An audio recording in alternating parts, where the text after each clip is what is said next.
Hi everyone, this is Ash Goel. Welcome back to Scaler. In this video, we are going to have a 4 to 5 hours extensive course on linked list. We'll talk from the very starting what is the linked list, what is the need of the linked list.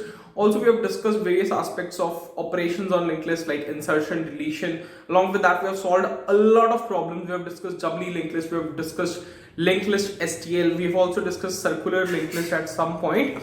Along with that, we have solved a lot of problems ranging from lead code to interview bit, and the topics have been very extensive. So if you're looking forward to prepare for linked list well, make sure you watch this entire tutorial from the beginning till the end. Also, do let me know if you have any queries, any problems throughout this particular lecture. You can comment them down in the comment section. I'll be more than happy to take from there. I hope you people enjoyed watching this amazing video. Also, don't forget to press the subscribe button and like this video. We have a lot of videos coming up on Scalar's channel, be it from system design to data structure algorithms to cloud technologies and a lot more. Make sure you stay tuned and subscribe this channel. All the best. Good luck. In this video, we are going to discuss about linked list, introduction of linked list, insertion in a linked list, deletion in a linked list, different operations that we can perform on linked list. We'll also try to see some important algorithms, some important concepts behind linked list, how we can solve different questions on linked list on different platforms. This is going to be an extensive 4 to 5 hours long course on linked list and will take you from scratch to advanced level in linked lists. Right. So we'll start from the very basic definition of things like storing, right? How we store data in programming, right? If let's say I want to store a variable, so we generally store a variable in this particular format like int a is equal to 5. So this is the format in which we store a variable in our programming, like while we are coding. Right, now let's say if I want to store a group of numbers together, let's say I want to store the roll numbers of top 10 students of your class. So for storing them, either I'll need to create 10 variables. So that will be a little tedious task. So instead of creating these 10 variables, what I will do is we already know a data structure for this, that is an array. So what is an array? Array is a basic data structure. It goes something like this. Let's say this is array. How we initialize an array? Like this int specifies that the data that we'll be putting up in our array is of integer format. Right, so this is the initialization of an array, basic initialization of an array, int arr, and in the brackets we are putting 5. So 5 suggests the size of this array. Let's say this is the array that we are putting in numbers like 1 2 3 4 5 6 7 8 and 9. Right, so let me index this array. So 0 1 2 3 4 5 6 7 and 8. So indexing of array starts from 0. Right, so this is how we store elements in a contiguous fashion.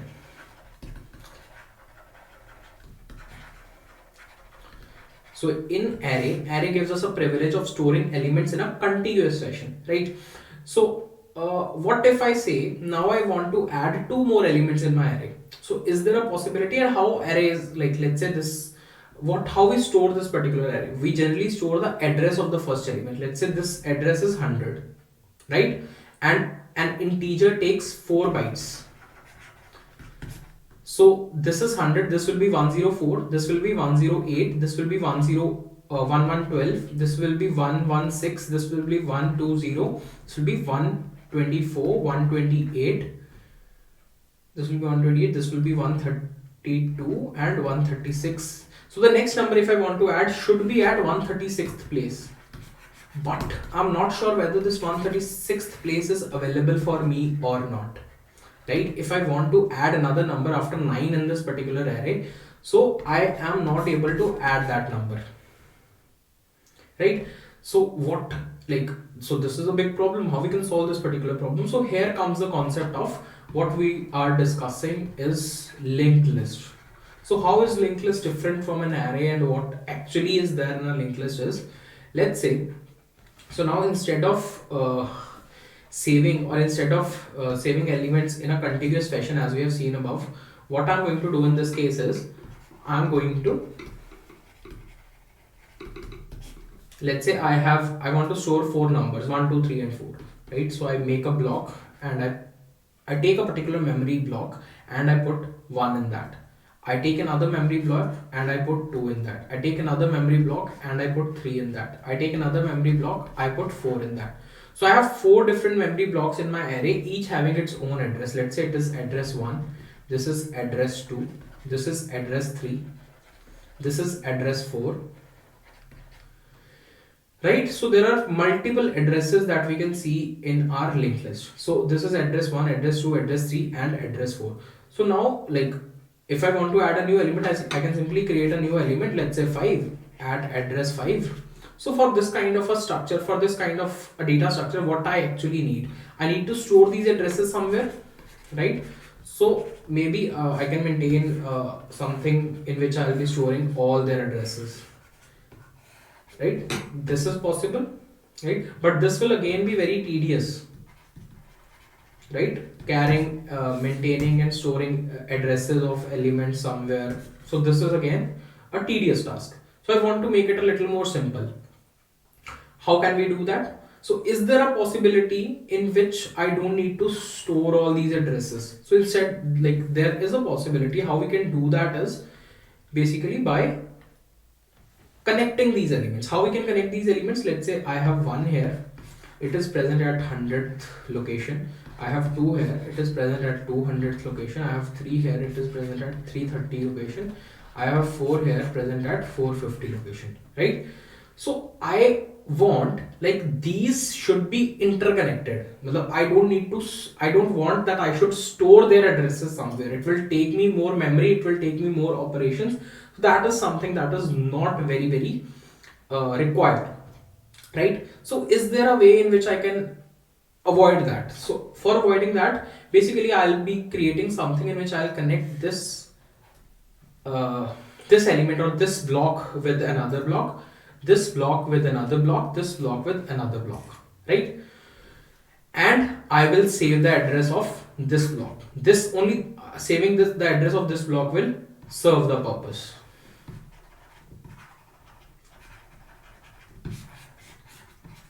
So what can be done in this case is, like, I want to connect all of these together. So for connecting all of these together, there is a way out, right? How that will work? Let's say this is 1,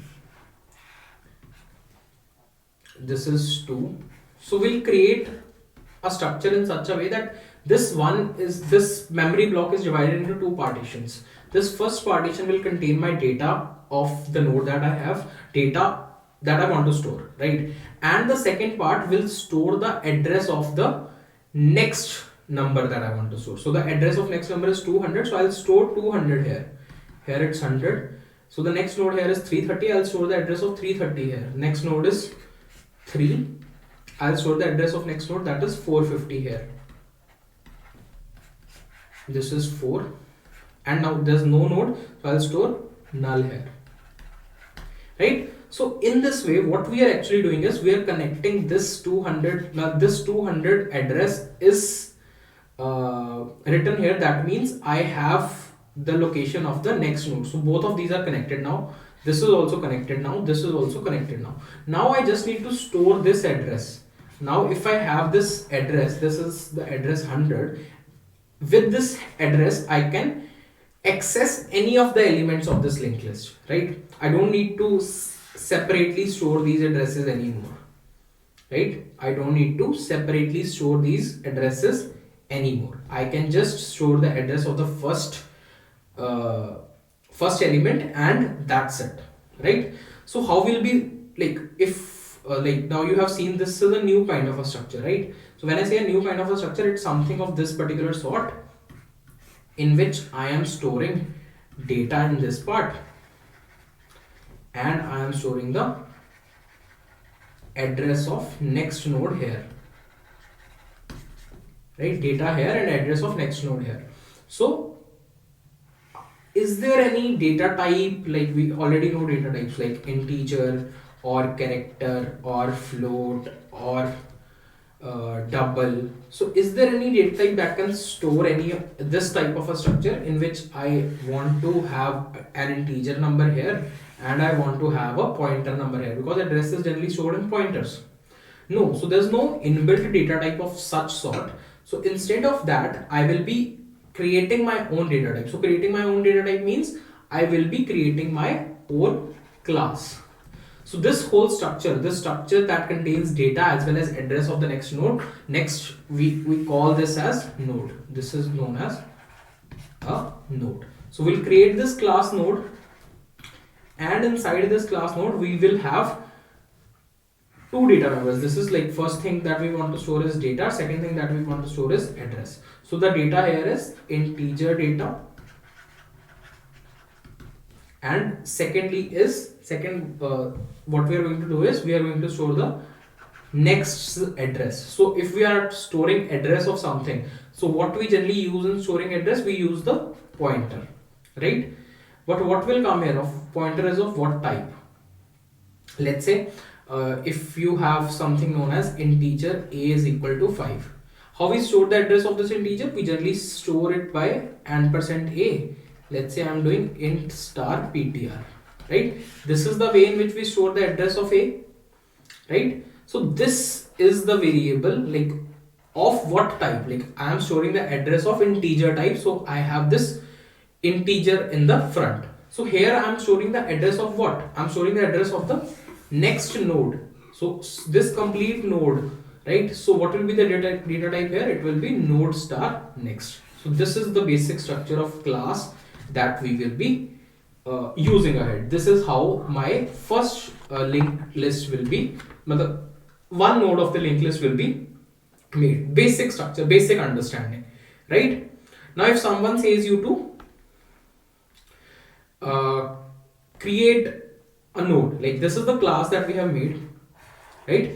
And once we are making a class, we need to initialize these as well. So to initialize these as well, what we do is there is something known as a constructor. As you people already might be aware, you all have studied object oriented programming, right? So constructor is required. So what will constructor do? Class node.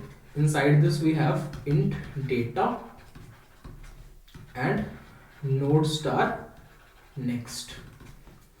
What else we need to do is we need to create a constructor. So constructor will be something like this. It will have an argument int data, and inside this what we'll do is we'll initialize this data and this next. So how will initialize this? We can use this this data is equal to data. What is this keyword? This keyword is the keyword that stores the address of my current object. Stores the address of current object, right? This ke data mein I am putting this data that is I am receiving in the argument. So this data is initialized. What I'll put in the next, I'll put null initially. So this is basically how a node is created. Initially, if a node is created, let's say I am creating a node n1. So I need to pass on the data, let's say 1. So once I write this statement in my main function, what will actually happen? A node will be created. It will have two parts. The data part, one I am passing, one will be passed here, and the next variable will be initialized to null.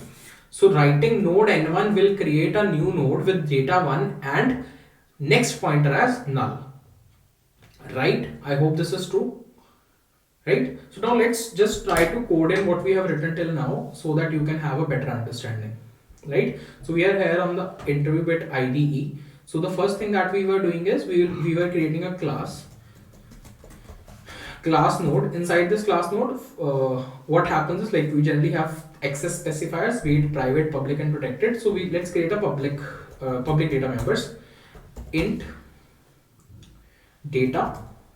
Second thing is node star next. Now you very well know why we are using this node star next. Next thing that we want is we want to create a constructor node int data, and I will be initializing this now. So how we are initializing this data, I was putting as data, right? And next is initialized to null. So this is what we have created, this node class. How we'll create our nodes? Let's say I want to create my first node. So how will create my first node? Node n1, and in the bracket I'll put 1. So what does this statement means? This statement here, node n1 bracket 1, means that I have created a new node with data 1 and next pointer is initialized to null, right? Let me create a node n2 with the data 2, right? I've created two nodes, node n1 with data 1 and node n2 with data 2, right? Now I want to connect these two nodes. How I will be able to connect two nodes? Let's just try and see. Right, so what happened like this is we have written node n1 1 and node n2 2. So these are the two statements that we have written, right? So this statement refers that I have created a new node with the data 1 and next pointer as null. This statement means I have created a new node with the data 2 and next pointer as null. Right, now I want to connect these two nodes, right? I want to have a structure of this particular format in which 1 is connected to 2. How I can do that? I can do that by connecting, like this will have a certain address, right? Let's say this address is 100, the address of this is 200. So if I put 200 instead of null here, so now my first node is storing the address of the second node and second node is storing null. That means my linked list is connected now, right? So what we need to do is we need to put n1 dot next is equal to ampersand of n2. Ampersand of n2 suggests address of node 2 and we are putting the address of node 2 in my node 1's next, right? I hope this is clear. So I just want to do this and let's just try to print after that how it goes, right? So I have node 1 and node 2. What I did there was n1 dot next is equal to ampersand n2, right? And now let's just print cout n1 dot data n2 dot data, right? So this is what we have done till now. Class ends with a semicolon and now try to run this. So yeah, we have successfully executed the code. We have two nodes coming ahead, that is 1 and 2, right? I hope this is clear to you. Great. So now we'll try to see something else, like we'll try to create more number of nodes and so that you can have a better clarity. So now that we have talked about, we have seen how we can output, we can print n1 dot data and n2 dot data, right? So now I want a thing in such a way that I don't need to know both the nodes of this linked list. I just have one pointer through which I can access the entire linked list. So now currently my linked list looks something like this. It's n1, it's n2, here it's data, here it's address of n2, here data of n2, here it is null, right? So in this way, this is the format of how a linked list would look like, right? So now what if I store the address of this particular node in a variable known as head? So this variable, this starting node of my linked list is known as a head variable and I'll use this head to access the entire linked list. So this head can be like head. What will this heads next represents? Heads next represents the second node. What will be heads next? So what will be this? This will be the third node and so on. In this way we can access the entire linked list using the head. Let me just show you in the IDE that how we'll be doing this. Right, so now we have created node n1. Let me create something as node star head that is equal to address of n1. Now I'll be printing the data using this only, right? How we'll do that? We'll do heads data and head के next का data. Let me just try and print if it is working all right. Yeah, so we are getting 1 and 2 again just by the first node of the linked list, right? So now we have discussed this. Let me take you to some point where we create multiple nodes and we try to print all these nodes in a linked list. So how will we be doing that?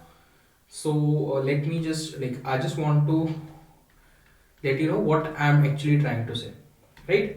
Let's say there are multiple nodes, that there's n1, there is n2, there's n3, n4, n5, and I want to print all these nodes. How I'll be printing? And I have just this head of the linked list, right? This, let's say we have this particular linked list and this is null.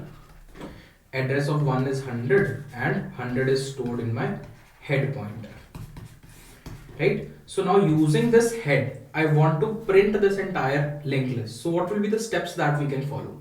There can be multiple steps, there can be multiple ways. So if I want to print this particular linked list, so the first thing that I will be printing is 1. So how we can print 1? We can do cout heads data, right? Cout heads data. After we have done cout heads data, the next thing after this is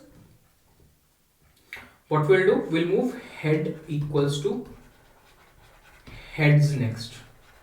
So what we are doing in this particular line is, like, initially the value of head is 100, right? Now we have moved the value of head to heads next, right? So the value of 100 changes to 200. That is the address of 2. Let's say it is 300, it is 400, it is 500. Now we have done this, we have used this particular line. Now we are at second node, right? Now again, if we print heads data, here the output was 1. Now again, if we print heads data, the output will be 2 in this case, right? Again, what I'll do, head is equal to heads next, right? So this 200 will change to 300. Again, if I'll print heads data, it will give me 3. So in this way, we can print the entire linked list, right? So let me create these 5 nodes, connect them together, and we'll try to print it using a print linked list function, right? You will understand it a little more better when we'll code it on screen, right? So what I'm trying to say is, like, we have already created node n1, we have created node n2. Let's create node n3 as well. Node n3 with data 3, let's say. Node n4 with data 4. Node n5 with data 5, right? Now what I want to do is, I want to connect these nodes together. So connecting these nodes together means n1 के next में what I'll put, address of n2, right? This is something that we're written again. Similarly, we'll do it for other nodes as well. Sorry, right? So here it will be n2's next will have address of n3, n3's next will have address of n4, n4's next will have address of n5, and we are done. Now we have head variable, head pointer, that is storing the address of my first node. So I'll simply call upon a print linked list function that, and I'll pass head in that function, right? Now I need to create this print linked list function. Let me just remove these 2 lines of code as well. So yeah, let us create this void print linked list, and I'll be passing node star root. Let's say this is the head that we are passing on, right? Let me just call it as head only, right? So after this, what I'm going to do is, the first thing going here, what we'll do is, I'll put a while loop. I'll say while my head is not equal to null. So the first thing I'll do is, I'll cout heads data, right? And I will do head is equal to head arrow next. So what does this line represent? See out heads data. So firstly we have passed head, that is we have passed this first node, so it will check if head is equal to null. No, it is not equal to null. It will move inside, it will print heads data, that is 1 will be printed. It will change head is equal to head arrow next. This is what we have seen here. Head is equal to head arrow next every time we are doing, and the address of the next is stored in the head. Now again second time 2 will be printed, then again head is equal to head arrow next, 3 will be printed, 4 will be printed, and 5 will be printed, and we'll finally have the printed linked list. Let me just try and see if we can print the linked list using this. So yeah, you can see that we have successfully printed 1, 2, 3, 4 and 5. So this is that the function is working, right? Let me just do one thing. Let me just copy this function and paste it here. So what do you think will happen? Just pause the video and think. Yeah, I hope you have thought on what will happen. So now as we are changing head every time, we are changing head, we are printing the data of the head, and we are changing head is equal to head arrow next. So once we are out of this loop, our head is pointing to null. So now if head is pointing to null, this will not go inside this loop and will not see any difference in the output. So our linked list will not be printed twice but once. Why? Because our head will be null at this point. So but this is really wrong, right? We need to use this head. We might need to use this head multiple times throughout our function. So instead of using our head directly here, let me just pull it down. So instead of using our head directly here, what I'll do is I'll create a temporary node temp is equal to head, and I'll perform all operations on this temp. While temp is not equal to null, see out temp's data, and temp is equal to temp arrow next. So this is what we need to do, and I hope this will also be printed. So in this way we have successfully printed our linked list, and I hope you are clear with the basics of linked list. Now we'll move on to some other concepts of linked list, right? So now we have seen how we use linked list, how we print a particular linked list. Now let's move on to some operations that involve linked list, right? So if we are to do some operations, let's say insertion to begin with, if we are to insert something, let me just, yeah. So for insertion in a linked list, so what is going to happen? Let's say you might know the case of an array, right? If we are given an array of such a form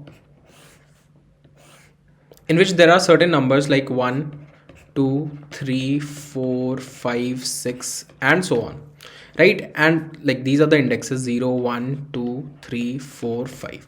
If let's say I want that you should insert a certain number 70 at index 2. So what you will do in case of an array? So we very well know that in case of an array, I'll have to make this space vacant so that I can add 70 here.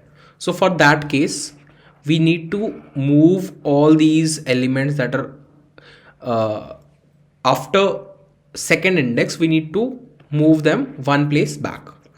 So that involves transferring this to this, this to this, this to this, this to this, and this space becomes empty. We'll add 70 here, and we have inserted an element. This is something that is considered to be a negative point in case of arrays. So if we are talking about linked lists, right? So we have seen what are the advantages of linked list. So how will this process of insertion go like in a linked list? So linked list is something like 1, 2, 3, 4, 5 and null. So let's say we have this linked list and I want to insert same thing, want to insert 70 at index 2. So let's just name the indexes. This is 0, 1, 2, 3, 4 and so on. So this is the second index. We want 70 to be inserted here. So for that matter, and what like generally for a linked list, what we are given this head that points to the address of this first location, and we want to insert 70 at the second index of the linked list, right? So this is to be done. So what we can do in this case is, let's say we will be shifting the pointer, the next of this first node, like the node that is just before this index, to the address of my new node, and the next pointer of the new node to the next pointer of my previous node. So this is the very general overview. We will go in depth of how this everything is happening. Let me just take you to a new page. Right. So yeah, so we want to insert, now we want to insert a new node in linked list. Let's say we are given an example. Let's write it very neatly. 1, 2, 3, 4, 5 and null. What we are given is head. Let's say the head initially is, like, the address of this is, let's say it's 100. So let's say the head value is 100. What we are given is, we are given a certain data that we want to add. Let's say we want to add 70. We are given a position, that is ith position, that is the second position. We want to add 70 at the second position. That is, if we index them, let's say if I index it as 0, 1, 2, 3, 4, right? So I want to insert data 70 at second index. That is, my linked list after insertion should look something like this. It should look like 1, 2, 70, 3, 4, 5 and null. This is what I want. This is my final output. So how can this happen? Okay, so we have already discussed like what happens in a linked list. Basically, a linked list node is of this form, right? A node has something known as data and something known as next pointer that stores the address of the next index. Now this node, let's say 1 will be having the address of 2, 2 will be having the address of 3, 3 will be having the address of 4, 4 will be having the address of 5. Let's consider these two nodes, right? Let's consider node 2. Let's consider node 3, right? If this address is 100, let's say we consider its address as 200, it says 300, 400 and 500. So 1 will be having the address of 2, that is 200. 2 will be having the address of 3, that is 300, will be lying here. 3 will be having the address of 4, that is 400, will be lying here. Now what I have been told is, I have been told to add a node 70 here. So to add a node 70 here, first thing is, from this head I need to move to this place, a place 1 less than my index value, right? So I need to reach this place. First of all, the first task is to reach this place. This is one thing. What will I do after reaching this place? I have been given this data. I have to create a new node with this data, right? So if I was to create a new node with this data, so how the new node looks like? New node is something like, this is my new node, data is 70 and address we don't know, so it is null. So I've created my new node and I want to insert this new node in between both of these nodes, right? So till now, what things we know? We know one thing, that is we need to create a new node with data,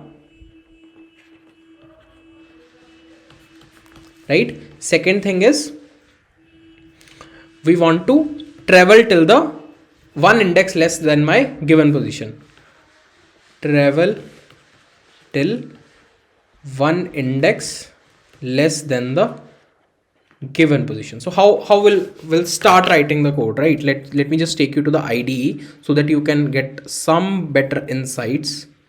Okay, so this is our IDE. What we have done till now is, we have created a node, we have printed that node, printed a linked list, and we have a certain linked list. Like this linked list is currently having these nodes 1, 2, 3, 4 and 5. So this is the current linked list that we have right now, right? So what I need to do is, I need to create a new function, or so that I can insert a new node.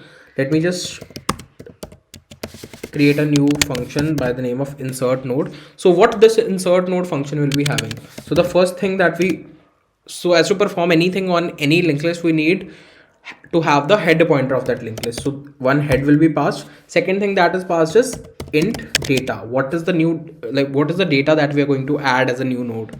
Third thing is int I. So I stands for at which position I want to add the data. Let's say I want to add 70 at the second position. So if I want to add 70 at the second position, my data value will be 70, I value will be 2. This is what we have passed as our arguments, right? Okay, so let's see how we'll start with the things. We just know some part of the thing that we are going to do, right? So first thing that we are going to do is we are going to create a new node. So how to create a new node? Let me just name it as node star new node, and in what are the parameters? That new node, and inside this node I'll put in my data. So this line creates a new node. This line creates a new node of this particular format. Data is here and this is null. So this is what we have done by writing this particular line, right? Next thing is we know we don't prefer writing head. Instead we use temporary function, temporary node that will work as our head. So let me just start with the node temp is equal to head. Rather than doing anything, any operation with our original head, we try to maintain a temporary variable, temporary node that points to my head, and will do all the operations on this head, right? So now first, after creating this, I need to reach to a point. I have this linked list 1 2 3 4 5 and null. So I want to reach to this point if I want to insert my number at the second index. So yeah, for this reaching, what we'll do, so we'll use a while loop. While let me just maintain a variable count, which value is initially 0, while the value of count is less than I minus 1. I minus 1 suggests that a position that is less than the actual index, right? Because we want to go to one node previous to that index, right? So what we'll do inside this loop is we'll do temp is equal to temp arrow next. That is, we are going to the next node every time, and we are increasing the value of count, that is count plus plus. So what this function is doing, right? So let's just take this example as only. Okay, so what we have done till now,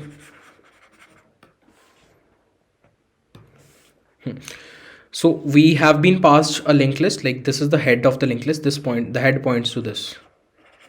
Its address is 100, its address is 200, 300, 400, 500. The value of initial head is 100. What we do, we create a new node by the name of data. I have created a new node. Let's say its address is 800. Data that we have passed is, let's say, 70, and this is initially null. This line is done. Now we have created a new node, that is temp, that points to my head. So instead of this, I have created a new node temp. Its value is also equal to 100. I have made a new variable count. Its value is equal to 0 initially. I am checking this condition, and the value of I that we have passed is 2 here. If count is less than 2 minus 1, is count less than 2 minus 1? Yes, it is 0. It is less than 2 minus 1. We'll go inside and we'll make temp is equal to temp arrow next. Temp is equal to temp arrow next. So 100 will be changed to 200, and value of count will increase to 1. Now again we'll move into the while loop. 1 is 1 less than 2 minus 1? Is 1 less than 2 minus 1? So what is there anything that we are doing wrong? Let's just see, right? So now we have temp is equal to head, while count is equal, the initial value of count is 0. Now we have increased value of count to 1. Now if we move on to this while loop again, so what will happen? The value of count is now 1. I minus 1. So what is the value of I? I was 2. 2 minus 1, that is 1. So we'll not go inside this loop. We are simply here only. So do we need to add this on this location? Are we planning to add our new node at this position? No, right? We want to add at this particular position. So we will be using count is less than or equal to I minus 1. Let me just type in here. There is something that we are missing, right? So while count is less than or equal to I minus 1, we are doing the same things, and we have reached till here. Like if the value of count is less than or equal to I minus 1, so now count value is 1. Again, 1 is less than or equal to 2 minus 1, that is 1. So we'll move inside the loop. We'll increase the value of temp to 300, but increasing the value of temp to 300 will make it here, right? And that we don't want. We just need its value till here, 200 only. Why? Because if we have the value of temp 200, then we can simply put in the new node at this position and this node at this position. So we don't need to go inside the loop. We just need to have 200 in its place. So we will not do this equal to sign, right? This is actually wrong. So it will be count less than I minus 1. Let me just explain it to you once again in that page so that you can get a better clarity what we have done, right? Let's just yeah. So yeah, this is what we were doing. We've had this linked list 1, 2, 3, 4, 5 and null. We have head that is pointing to 100. This is 100. This is 200, 300, 400, 500. We want to add a new node with the data 70 with the value of I, that is at second position we want to add. This is currently what we have, right? So what is the first step that we did? We created a new node. I created a new node. New node is of this form. It has the data 70 and the next as null. Let's consider its address as 800. Now this is what I have. Now I created a new variable that is temp. The value of temp is initially equal to head, so it is 100. So what I am doing is I am maintaining this loop while count is less than I minus 1. I am doing temp is equal to temp arrow next and count plus plus, right? ठीक है जी. So initially the value of count is 0. So I'll check for if count is less than I minus 1. If count is less than I minus 1, that suggests that 0 is less than 2 minus 1, that is 1. That's true. We'll go inside the loop. We'll make temp is equal to temp arrow next. Temp ki value changes to 200. Right? Now temp value is 200. That is I am here.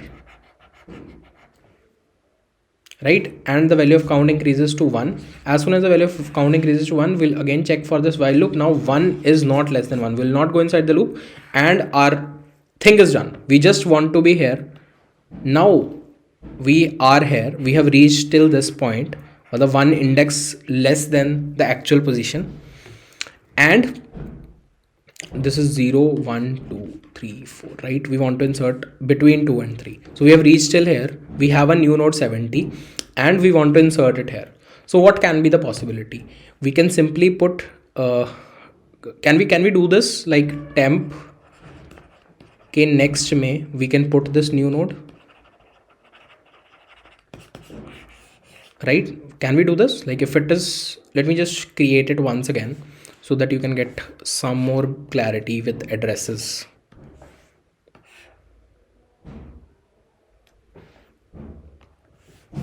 Right? If you have something of this sort,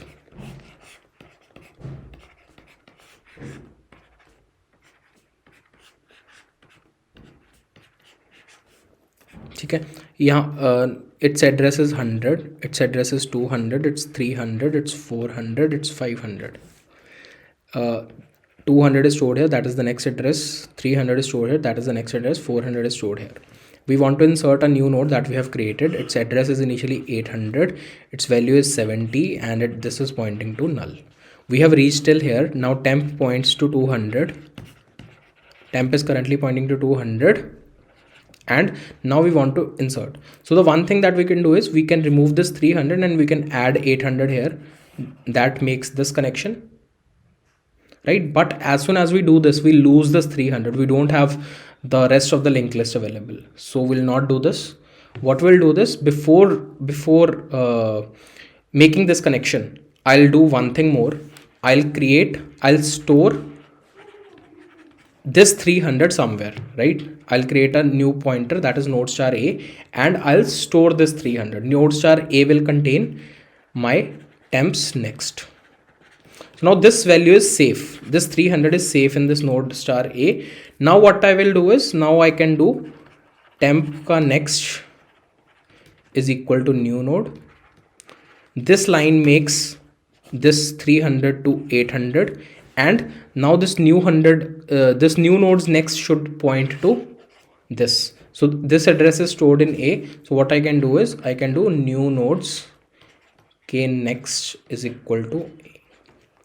So these three statements we need to perform in order to insert this node.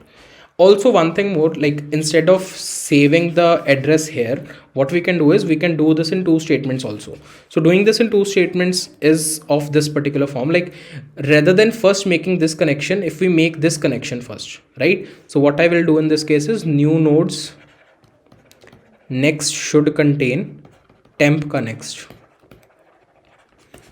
right? This will be of this will be like let me just take you through it once again. This is 300, this is 300, and what we are doing is, this is null. So I'll not make this connection first, I'll make this connection first. So I'll put new node ke next mein 300, new node ke next mein temp ka next. 300 is stored in temps next, temp is here, temp ke next, right? And once this is done, what we'll do is, we'll do temp ke next mein new node. That is, this 300 will be cut to 800 and this connection will be made. So we can also do it in 2 steps. We can also do it in 3 steps, right? Let me just take you to the code part and then you will understand it better, right? So we are here. What I want to do is, I want to write 3 statements. Node star a is equal to temp arrow next. That means it is storing, it is saving that thing. Next is new node, sorry, temp ke next mein is equal to new node is equal to new node, and new node's next will be having a. So these 3 statements will solve the purpose or serve the purpose, right? Let's just try and see if this is working and how it goes, right? So we initially created a linked list that is having 5 nodes, 1 2 3 4 5. They all are connected to each other. We are printing linked list using the head, right? Let me just try and run if to see if it is working. So yeah, this is working fine. We have got 1 2 3 4 5 as our output. Now what I want is, I want to call this function insert node. So insert node and 3 arguments, right? We are passing on head, we'll pass on this head, we'll pass on the data, let's say I'm adding 70, and I, that is the second position. So these 3 things I have passed. I'm again printing my linked list, print linked list, and I'm again passing the head. So we'll check if this insert function is working correctly or not. Before that, let me just call cout endl.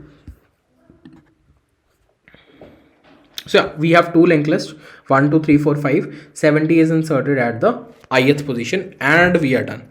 So we have successfully inserted a new node in our linked list, right? Now let me just try out something else. So instead of 2, let's say I make it as 7. So now you can see we are getting a runtime error. Why we are getting a runtime error? Because 7th index does not exist. We have a linked list with only 5 nodes. So how this operation will be performed, right? Let's just see this. So what we are doing in this case is, we have this linked list 1 2 3 4 5 and null. I am passing on the head. It's going to temp. Its value is, let's say 100, 200, 300, 400, 500, and initial value of temp is 100. New node I have created. The value of new node is 70 and it is null, right? This is something that we have in our hand currently. Now I'll check for the value of count is 0.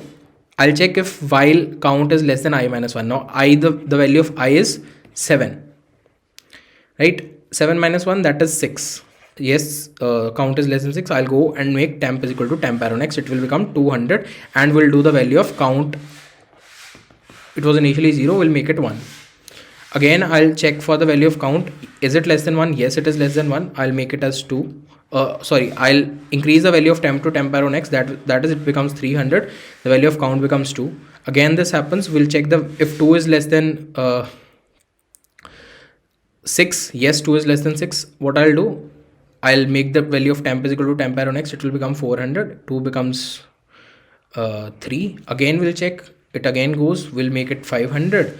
Again, it will become 4. Yes, 4 is less than 6 again. We'll make 500 as 600. Will we make 500 as 600? No. We'll make it as null because 5 ke next mein it's null. So the next time we have the value of temp as null and we are accessing null is the next. So null's next is not defined. It will give us a segmentation error. So to solve this purpose, what we'll do is we'll make a check. We'll make a check until and unless temp is not equal to null, then only we'll perform this thing. So what we are going to do in this case is we are going to make a check and temp is not equal to null. So if this condition is there, then probably we'll get to our answer. Here also we'll make the same check. If temp is not equal to null,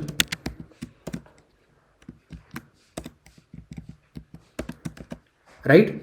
So we have finally checked this edge case also. Okay, if at any point we pass on a number which is out of the size of the linked list, so what will happen? So now we'll try to run. So yeah, you can see we have the same linked list, 7th position we don't know only, so how we'll add anything there, right? So this is something that we have solved right now. One thing more that I would like to stress upon, if I pass on my position as 0, right? Let's see. So your expected output should be, according to you, it should be 1, 2, 3, 4, 5. This is the current linked list. So if I have 0th position, so it should be like 70, 1, 2, 3, 4, and 5. Null, right? Let me just try and run to see what happens in this case. So now in this case, you can see 70 is being added at the first position. So why this is happening, right? Let's just try and see why this is happening. Now if I am passing head 70 and 0, so head data is 70, I is 0. So first thing what we are doing is we are creating a new node. We have created a new node already, 70, and this is null, right? Now we are creating temp, count value is 0. We'll check if count is less than I minus 1. So what is I? I value is 0. So we are checking for the first condition, that is count is less than I minus 0. So this is wrong, right? 0 is less than minus 1. This is wrong. So we'll not go inside this loop. We'll directly go inside this loop. So what happens here is we'll create a new node, that is node star A is equal to temp ka next. So temp's next is, that is 1 ka next, that is 2. So A will be having A's next, that is 200. A will be having 200. Now temp's next is equal to new node. Temp's next, that is 1 ka next, will be equal corresponding to this new node. So 1's next will correspond to 70 and we'll do new node's next is equal to A. So new node's next will point to this. So my linked list according to our code will look something like 1, 70, 2, 3, 4, and 5. But this is wrong. So we need to make a separate check. If at all the value of I is equal to 0, what I need to do is I need to simply put new nodes next is equal to head. if I simply put this new node ka next is equal to head, matlab 70 is next, I point it to this and I make this new node as head, then it will serve the purpose. So let's try and see in the code how it looks like. So we'll make this check first of all. If I is equal to 0, what I will do is I'll simply put new node k next equals to head, then head should point to the new node, right? This is what we need to do. But in this case, we have changed the head itself. That means in our original linked list, the head was something different, but we have changed the head here. So rather than using this, we'll try to return our head, return our new head. So if we are returning something, so this will also change. It will change to node star, right? And also for this particular function, nothing is going to be changed. We just need to return head. Everything else is remains same. Here we need to change our head, and I think we are done. Right now we are again passing 70, 0 and head. So now 70 should come at the first position as per our code. So yeah, 70 is coming here and we have successfully solved this problem. So this was basically how we are inserting a number at ith position in our linked list, right? Now we'll see some more operations on linked list. So now we have seen one operation, that is insertion. Now let's just talk about deletion. Right, if you are given a linked list, let's say of this particular format, 1, 2, 3, 4, 5 and null, and somebody asks you to delete a node from this linked list, right? They give you the position of the node to be deleted, similar to what we were doing in insertion. So position में जैसे तुमको दे दिया है उन्होंने, let's say 2, right? So you want to delete the node at the second position. So to delete the node at the second position, that is, this is the first 0th node, first node, second node, third node, fourth node. That means you need to delete this node, that is third node. So what we simply will do in this particular case is, let me just make it like this.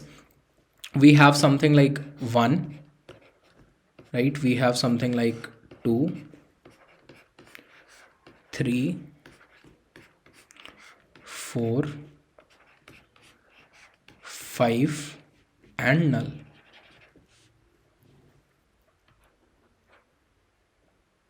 Right? So let's say the head is 100, it is 200, 200 will be stored here, 300, 300 will be stored here, 400, 400 will be stored here, 500, 500 will be stored here, and null will be stored here. We want to remove this node.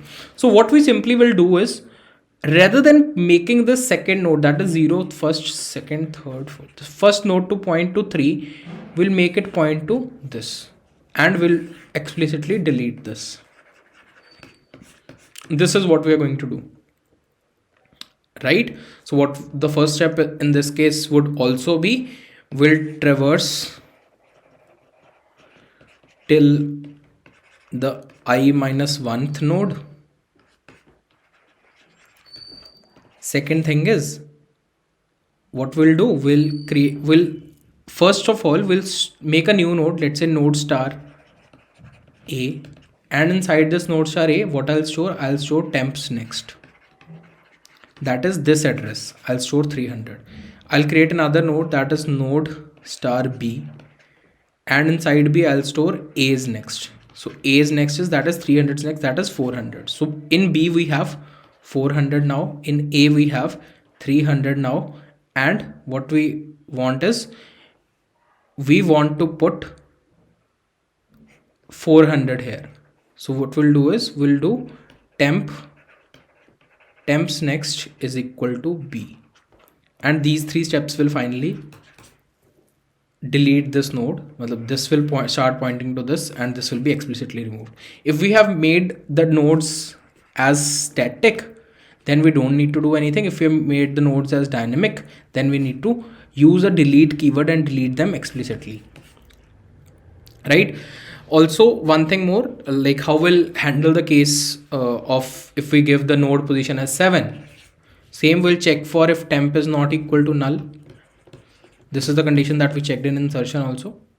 One thing more, if the node position is 0, So what we simply will do in this case is head is equal to head ka next. This is what we'll do in this case when the position given is 0. Right, let me just take you to the code and see how it works. So yeah, so this is the code for insert node. I'll see if we can just make some modifications in this code only, and we'll get to our answer. Right, I'll copy and paste this entire node once, this code once again. Instead of insert node, let's just name this function as delete node. Now I'll not be having this data part, I'll just have the position of the node, right? I don't need to create any new node because I'm deleting a node. I'll make this temp variable. I'll point this temp to head. Count variable will also be made for this 0th position. For if a node is at the 0th position, what we were doing, right? If this is the case, this is the linked list and we want to delete the node at the 0th location. So this is initially pointing to head. So we'll simply do head is equal to head arrow next, right?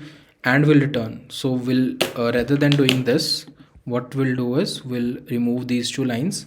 I'll do head is equal to head arrow next and I'll return head. Right, this will remain the same because we are moving on to the I-1th loop. Once temp is equal to I-1th loop, these 3 steps are what I am going to change. So node star A will be equal to temp cut next, right? Node star B will be equal to A ka next, and in temps next I am putting B. That's it. Right, so what I'm doing in these steps is, in these 3 steps, what we are doing is, like we have this case 1 2 3 4 5 6 and null. This is 0th, 1st, 2nd, 3rd, 4th, 5th position. I am adding, I want to remove this, delete the 2nd node, right? So now temp is pointing to currently this, and the value of temp is 200 now. Its address is 300, its address is 400. I am doing node star A is equal to temps next. So temps next is now storing 300. So A will store 300. B will store A's next. So A is 300. 300's next is 400. So B will store 400. And temps next will point to B. That is this 200. This 2's next will start pointing to this 400. That is B. So simply this will be removed. And I hope this should work. Right, let's just try and run this code. This is delete node. Let's just create one more function, that is delete node.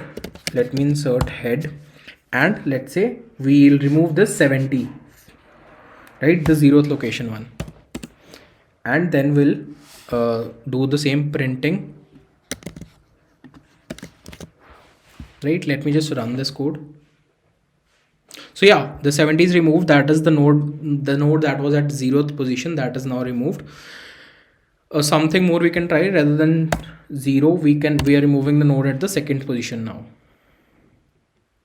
So now the node at the 2nd position, that is 2 is removed. 0th, 1st and 2nd, the 2 is removed.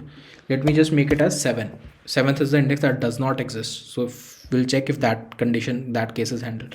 Yeah, that case is also handled because 7th is not the position in this linked list, and that we can't delete anything. So I hope this was also easy and you have got a pretty good idea of how to insert a node in a linked list, how to delete a node from a linked list. Let's see some more things in linked list going forward. So now we have seen insertion as well as deletion in a linked list. Now that was without using recursion. Now recursion is a very important concept, and going forward we'll be using recursion to solve problems related to linked list in many ways, right? So I want you people to understand how we can insert or delete a node using linked list, or a node in a linked list using recursion. So this is something that I want you to understand now, right? So what happens in recursion? We will basically be looking forward to 3 things in a recursion question. That is a base case, small calculation that we perform and a recursive call, right? So let's just take one example, the same example that we were taking for so long. 1, 2, 3, 4, 5 and null. So this is the linked list that is given to us initially. Now I have two things, that is I have data. Let's say I want to add a node with data 70 and I, that is position is 2. I want to add a node at position 2 with data 70. This is 0th index, 1st index, 2nd index, 3rd index, 4th index, right? So I want to add the node 70 here. That is my node should my linked list should look like 1, 2, 70, 3, 4, 5 and null. This is what I'm looking forward to, right? This should be my output, right? So how we'll go forward doing this particular question is, so what happens in a recursion question? So whenever we are given a recursion question, we first think of the base case, right? This is the linked list that we initially have. So what will be the base case? Let's say if the head is only given to us as null, if at any point head is equal to null, so we can simply return null. What we'll add in a null linked list, right? We don't have any position to add in that linked list, so we'll simply return null. So this will be my base case. Also, what happens in any recursion problem is we try to break the problem. We try to break it in such a way that we have a smaller part and there's a large part. So let's just try breaking it in this way so that we perform on this smaller part and recursion gives us the answer by automatically doing the things for the rest of the part, right? So now if this is the linked list, right, this is the part that we are concerned about, that we will have to perform a small calculation on, and this is the part that recursion will help us to, like if there is something to be added in this part, then recursion will give us the answer, right? So what we'll focus on while solving this particular problem is that, for one, right, so we want to, if we want to add any node at the first position, so what will happen, right? So if the value of I is equal to 0, that is I want to add the node at the 0th location. So what will be my steps? So first step is, if I want to create a new node with data 70, I'll create a new node. So first step is creating a new node, right? After that, what would be the step? I will add the new node at 0th position, right? So my first thing is I'll create a new node, that is node star new node. I'll do new node with data 70. Now I have this new node. So at ith position, what will happen? We'll simply do new node next will point to head, right? We'll make a new node and we'll make it point to head. Second thing in this, what we'll be doing is we'll be updating our head. Now our head will be equal to new node, right? My head points to this and will return head. So if we are to add any new node at the 0th position, so these are the 3 steps that we'll perform, right? Yeah. So after this, we need to call on recursion, right? But like this is what we will do if we are to perform at the 0th position. Now we are to perform at the 2nd position. So we'll want recursion to do that. We'll make a recursive call, that is delete recursive,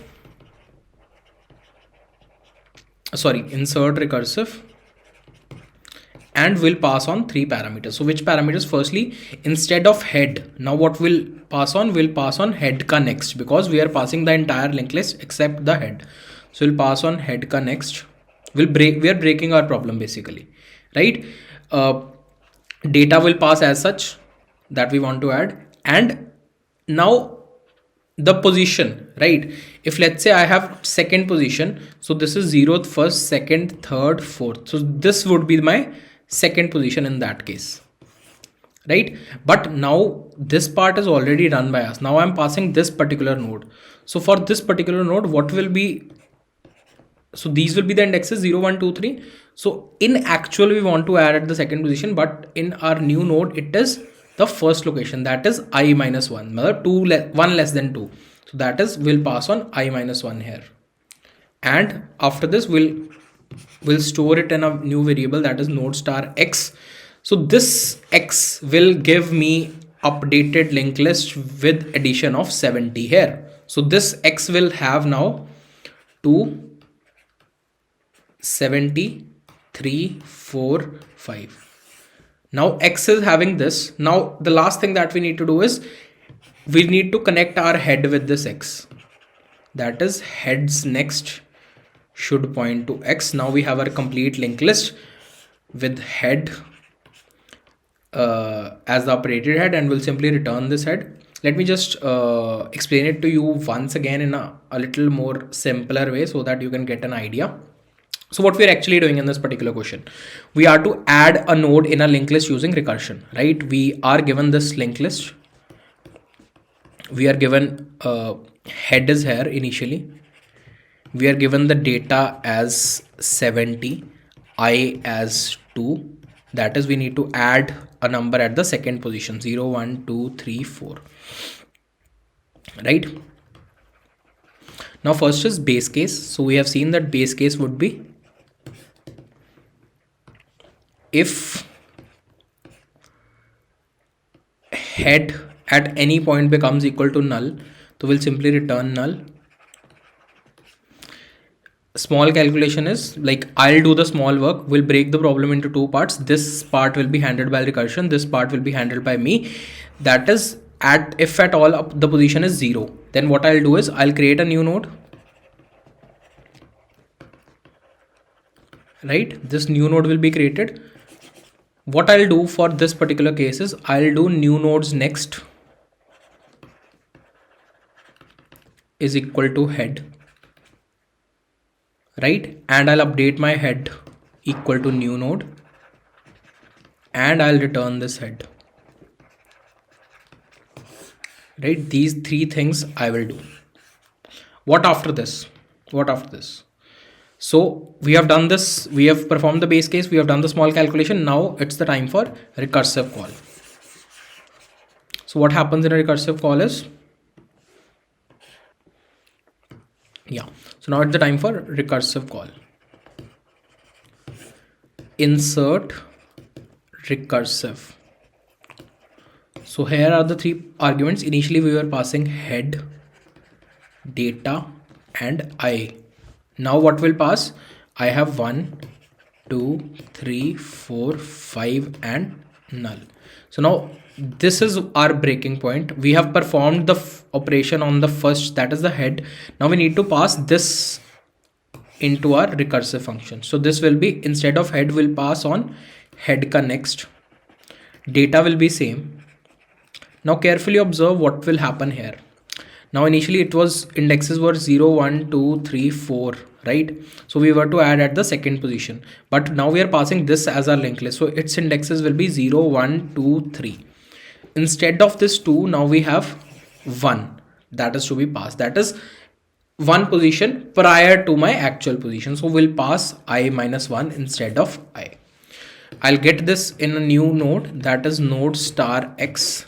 I believe this x will contain my 2, 70, 3, 4, 5. This is something that recursion has done for me, right? It's stored in x. Now the only thing that is left is I need to connect my head with this x. Head ke next mein I want x. So I'll add on 1, 2, 70, 3, 4, 5, and this will be stored in head. I'll simply return my head. This is how it looks like when we are performing insertion using recursion, right? Let me just take you through the code part. So yeah, let's just create a new a function, that is node insert recursive. Here we'll have node star head, we'll have int data, we'll have int I, that is the position. So the first thing that we do is we'll create a new node is equal to new node with this data, right? I've created a new node.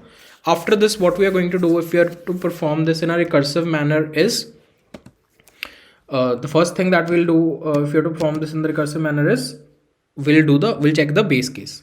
If at all my head is equal to null, then what I'll do is I'll simply return my head that is null, right? After that, so we are to perform the small calculation for a case if I is equal to 0. If the value of I is equal to 0, then what we are going to do is we are going to attach this new node in the front of my linked list. So new node next is equal to head. We'll update this head also. Head is equal to new node, and I will return head. These are the things that we are doing for our case. Next is the recursive call. I'll get the answer of this recursive call. What are the parameters that I'll pass on? I'll pass on heads ka next.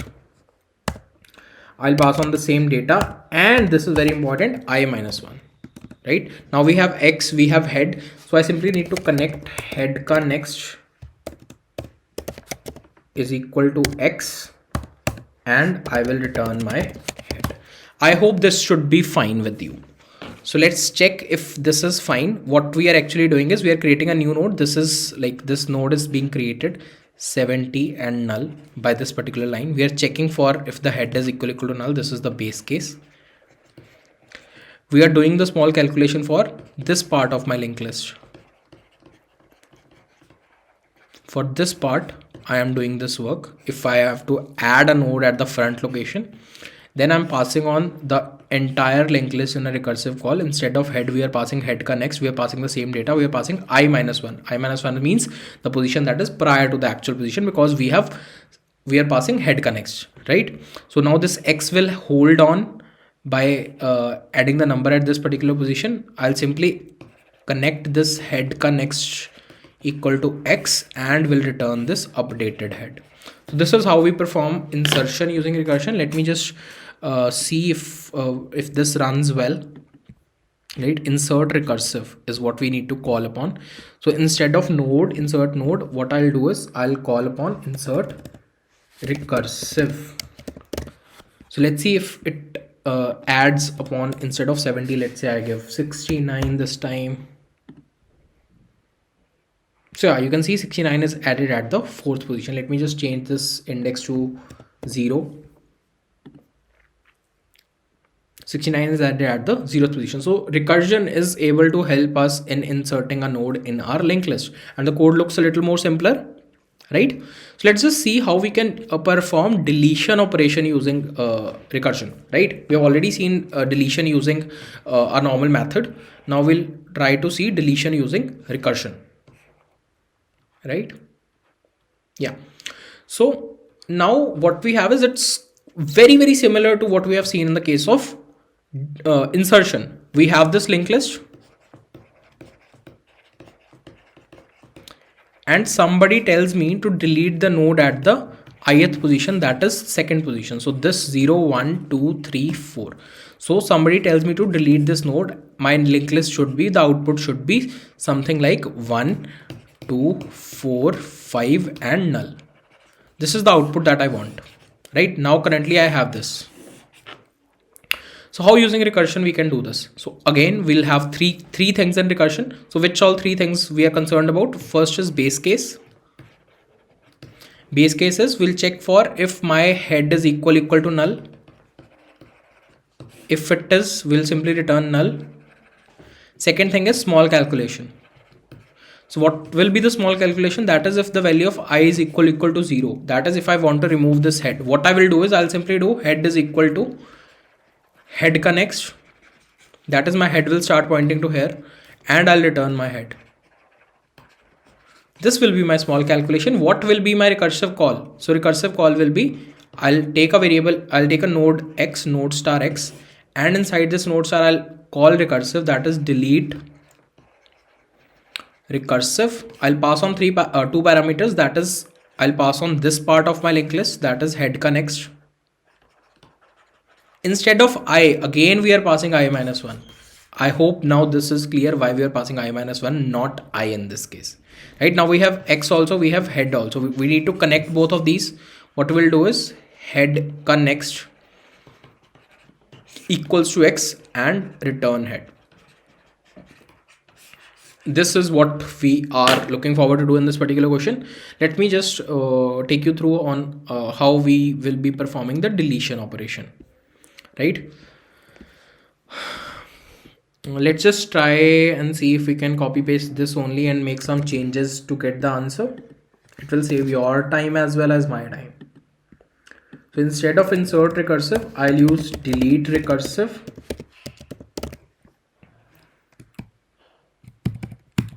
We should pass head. We don't need data this time.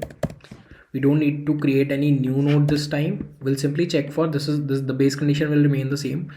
For value I equal to 0, we'll remove all this. What we simply need to do, head is equal to head ka next. We have simply removed the first node. I'll return head again. Right, now we'll call upon the X, that is delete recursive. Here it will become delete recursive. I'll pass on head connects. I'll remove this data as a parameter. I'll pass on I minus 1. Head connects me, I'll put X and I'll return my head. This will be the perfect function for delete recursive as well. Let's just try and see if we can how it goes here. So instead of insert recursive, what I'll do here is delete recursive. Head is same, 69 is what I need to remove. I want to remove the number that is present at the 0th location. So let's see how it goes. Yeah, so we have successfully removed 69, that is the number at the 0th position. Let me just change the index to 4, 3. So we have removed the number that is present at the third index, that is 0th, 1st, 2nd, 3rd. Third index is 3. So we've successfully removed the number that is present at the third index, and these both are working super fine. So we have been able to successfully insert as well as delete elements from a linked list using the normal operation as well as using recursion. Going forward, we'll be solving a lot of questions using recursion. So make sure you do these questions on your own. Make sure you use a copy and pen and try to dry run these approaches so that you can get a better clarity on how you can get inside this very, very interesting topic of linked list, right? So the next thing that we're going to understand is basically calculating the length of the linked list, right? We are going to see how we calculate the length of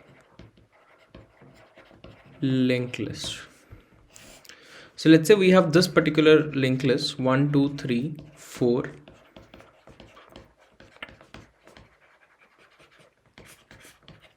And we'll try to see the recursive solution for the same, right? So what happens is, in a recursive solution, we need to check for the base case first, right? So base case would be if the length is equal to 0, if the value of head is equal to null, that is linked list does not exist, we'll simply put length is equal to 0, else we'll break it here, and this is something that will pass on in the recursive function. That means our recursive function will return the length of this part, and we'll have to do the small calculation, like what for this part we'll have to calculate. So for this part, what is the answer? Like it is of length 1, so we'll add 1 in this. So overall it would look something like length function, and we have node star head. So what we'll do is we'll check for base case. If head is equal to null, we'll return 0, and we'll simply return 1 plus, we'll call the recursive function and we'll pass head connects. That's it.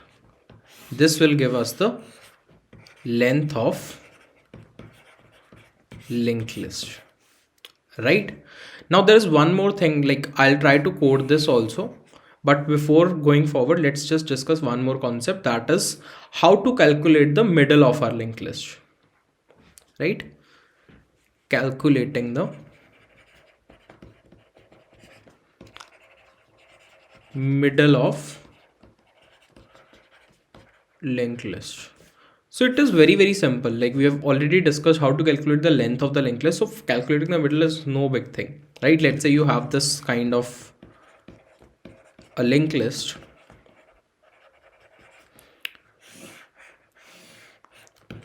right? So you have to calculate the middle of the linked list. So using the above function, you know what is the length of the linked list. So the length of the linked list is 5. Length comes out to be 5. So what you can do is you can simply find out the mid. Mid will be equal to length by 2, right? Length by 2, that means 5 by 2, 2. So it will be 0, 1, 2, 3, 4, right? So this is the index that will be our middle index. So we'll simply return the data that is present at the middle index. Let's say our linked list is even linked list, like the length is even.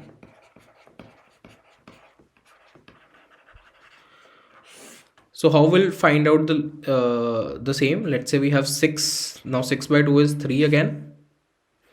So we can find out by 0, 1, 2, 3, 4, 5. So the third index, that is the second middle. Now for an even linked list, we have two cases, right? It can be either the first one or the second one. So for calculating the second one, we can simply use 6 by 2 and we can return. But this is again a little bit more complex. Let's just try to simplify this, right? So simplifying this is a very, very important technique that is basically known as hare and tortoise method.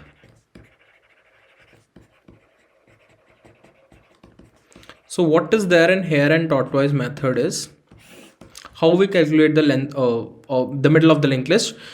We are given a head of the linked list. We initialize 2 pointers, that is node star slow and node star fast.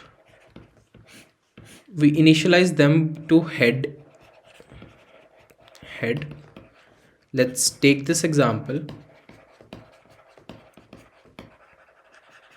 Now this is my head initially. I created a slow pointer, I created a fast pointer, both point to this head initially, right? Now what I will do is I'll move the slow pointer one step at a time. Slow is equal to slow's next, and I'll move the fast pointer as fast is equal to fast's next, right? So in the first step, slow will come here and fast will come here. The next step, slow will come here, fast will come here, right?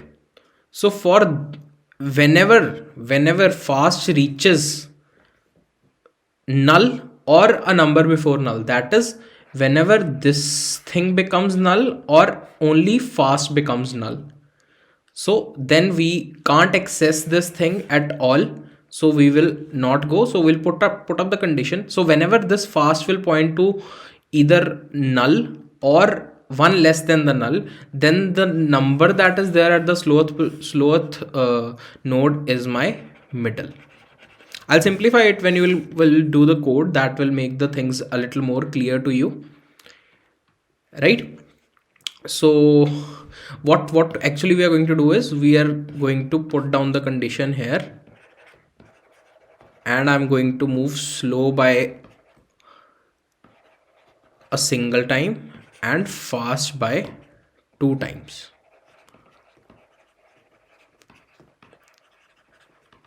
Right, and I'll return the slow pointer. So what should be this condition? So there can't be a time when fast next is equal to null, right? Fast is not equal to null and fast's next is not equal to null.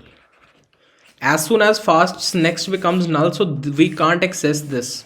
Hence, this will give a segmentation fault otherwise. So we can simply return the slow pointer, right? So this is something that is an approach that you should keep in mind. You can categorize it for even and odd linked list as well. Now let's just move on to the code and see how we'll code this particular question. So now let's see the code part of this. We have a linked list. Let's first find out the length. For this, the return type will be integer only, and we'll be passing on the head, right? So first thing is, if head is equal to null, so we'll simply return the length as 0, right? Else what will return? 1 plus length of heads next.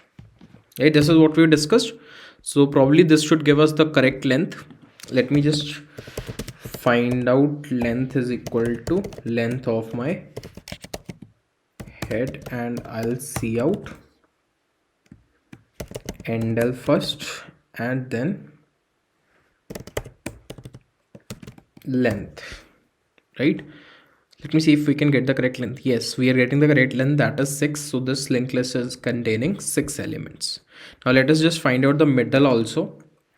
So its return type will be node. Let me just name it as middle only. Node star head. We are passing on the head. And how will we calculate the middle? The first thing is, let me just take a temporary node. Let's just not mess around with the head. We'll take a slow pointer that is initially equal to head. We'll take a fast pointer that is also equal to head. We'll run a loop while head is not equal to null. Sorry, let's just write this condition later on. First thing is, slow is equal to slows next is what we are going to do. Fast is equal to fasts next, right? And we'll return this slow pointer. So here the condition should be, firstly, fast should not be equal to null, and fasts next should not be equal to null, right? These are the two conditions that we have. Let's just find out the middle as well.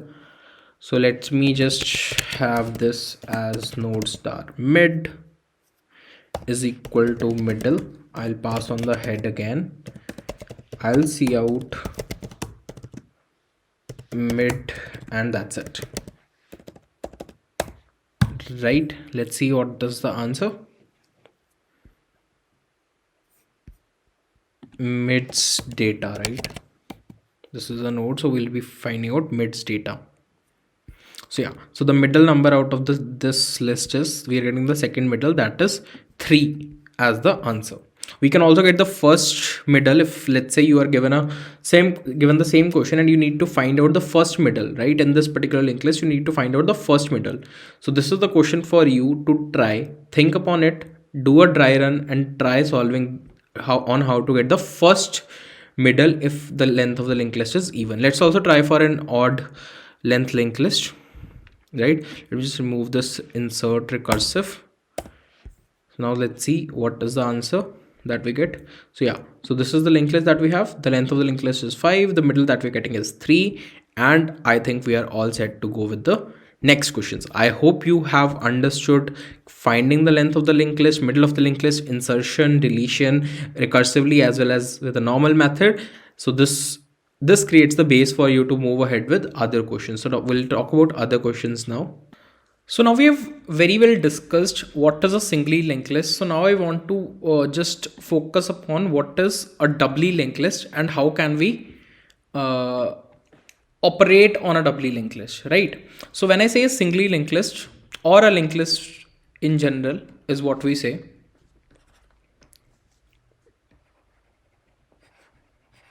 Singly linked list. It looks something like this. 1, 2, 3, 4, 5 and null, right? This is what a singly linked list looks like. It just has the forward arrows, right? But what happens in a doubly linked list is the structure is something similar to this.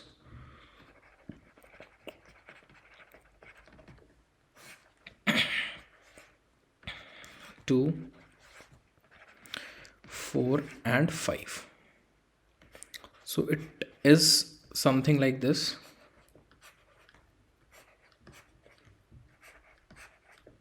Right? So in this case, we had the node structure as, our node was something like, we had int data,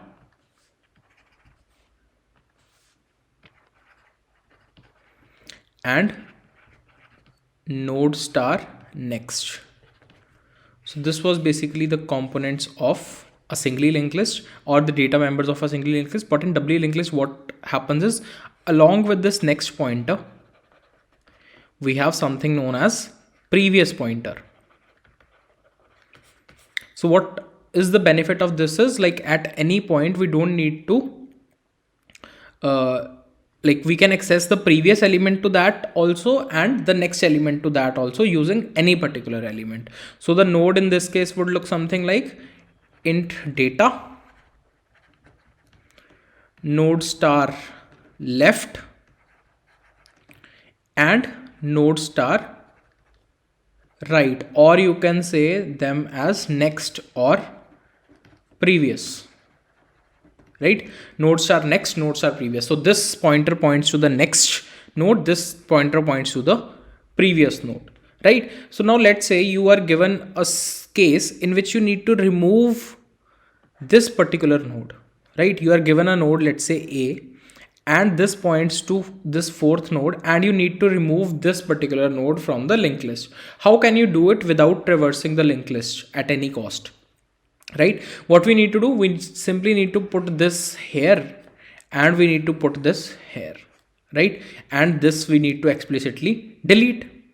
Right? Now let's say this is the node that is given to us. The node is node star A.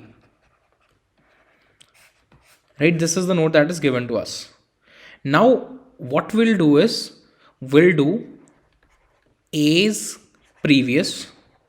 So what is A's previous? A's previous, it's 3, right? And 3's next, right? 3's next, that is A's previous next. So A's previous is 3 and 3's next is this. So what we want to put in this is, we want to put 5. So what is 5 with respect to A? So this is A, so this is A's next. Right? So we can say that A's previous ka next is equal to A's next. Right? This is the first line of code.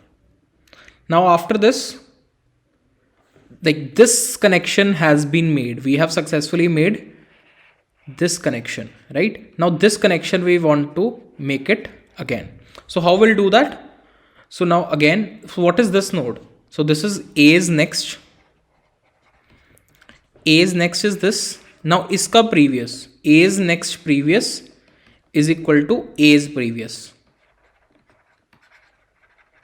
Right? What is A's next? A's next is 5. So 5 ke previous mein, what we are putting? A's previous. Right? So these 4 lines of code are something that will help us in this particular case. So this is how a doubly linked list works.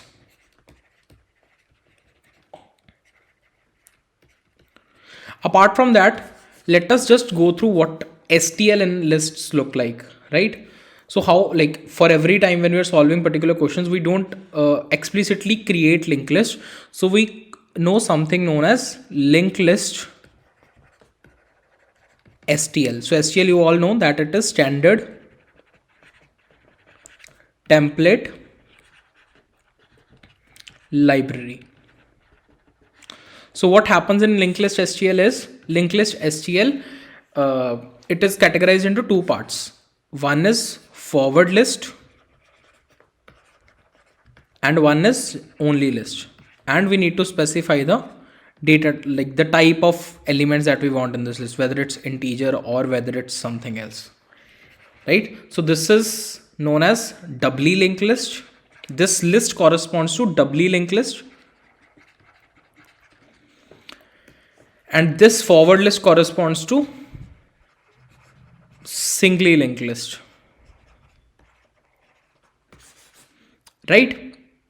So let us just have a more closer look at forward list and list through our website. Like there's a website known as c++.com through which you can get entire information about all the STLs. So you can see forward list, they have mentioned it very, very clearly what forward list is. Forward list are sequence of containers that allow constant time insert and erase options anywhere within the sequence.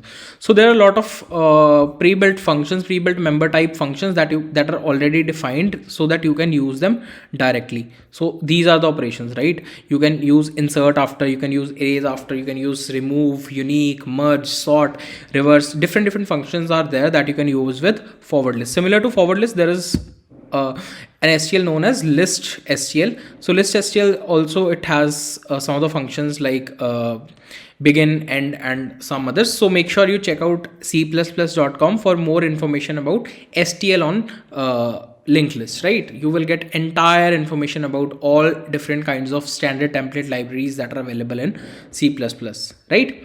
So now let's see how we can use them in our questions ahead. So the next very famous question that you all might know about or might not know about is reversing a linked list.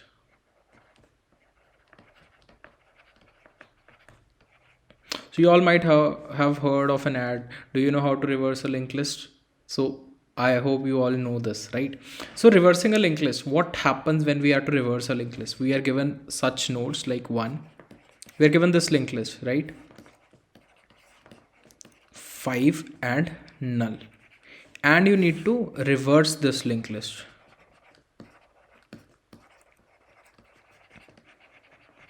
Like let's say its addresses are 100, 200, 300, 400 and 500. When you will reverse this linked list, it will, like, it should not become something like this. Let me just write it down and show it to you.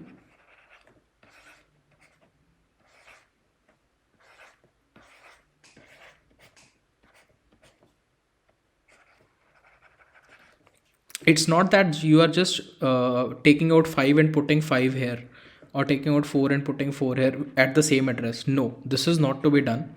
Instead, what you need to do is you need to change the connections. How you will change the connections? That is, if 4 is pointing to 5, now 5 should point to 4. If 3 is pointing to 4 here, now 4 should point to 3. If 2 is pointing to 3 here, now 3 should point to 2. If 1 is pointing to 2 here, now 2 should point to 1. 1 is pointing to nothing, then 1 should point to null here. And you need to return this head. This null will be removed. So this is what is our aim. This is what is the output that we are expecting, right? So this is what we are looking forward to in this particular question. So how we'll do this? There are two particular methods that we'll see to implement this particular question. One is iterative method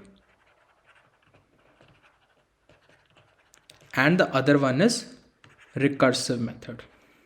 So we'll see both methods. Let's start by iterative method so that you can understand the in-depth analysis of how we are reversing a linked list, right? So what happens in this case is, in an iterative case, let's say we have this linked list 1, 2, 3, 4, 5 and null. We have this linked list, right? Let's consider its address as 100, 200, 300, 400 and 500. So now let us say what we want to actually do. We want to reverse this pointer. That is, if this is the head node, right? So heads next. Now this is currently pointing to 2, right? Now we want to make this 2 to point back to 1. This is what we want, right? So let's consider 3 pointers. We can solve it using by taking 3 different pointers, right? So let me just mark them as, so this is my current pointer. My current pointer will be here. I'll take a previous pointer. My previous pointer will be here, and next pointer, that is my next pointer, will be here. So this is my current number. This is my next number in the linked list. This is my previous number. So for the first case, the previous should be equal to null because there's no number before 1, right? Now what we are actually trying to do is, in this case, is what will be C's next? So we want to connect this one, instead of 2 we want to connect it to null, right? We want to put C's next as null, right? We want to put C's next as null. So instead of null, like now we have previous, but every time when we'll, let's say this is the current situation, let's say P, C and N are here, right? So now what you want to put in 4's next we want to point to 3. So C's next we want to point to previous, right? So this is one thing that we'll do. So we'll point C's next to previous, right? After that, what we'll do? We'll move on, right? We'll move on this entire thing to the next part. Now current will come here, previous will come here, and next will come here, and we'll repeat the same cycle, right? Now what we have done in this case is, after C's next is equal to P, we have made P is equal to C. Previous becomes current and C is equal to N. Current becomes my next, right? And what happens to the next? Next has changed to from here to here. That is, next is equal to N ka next, right?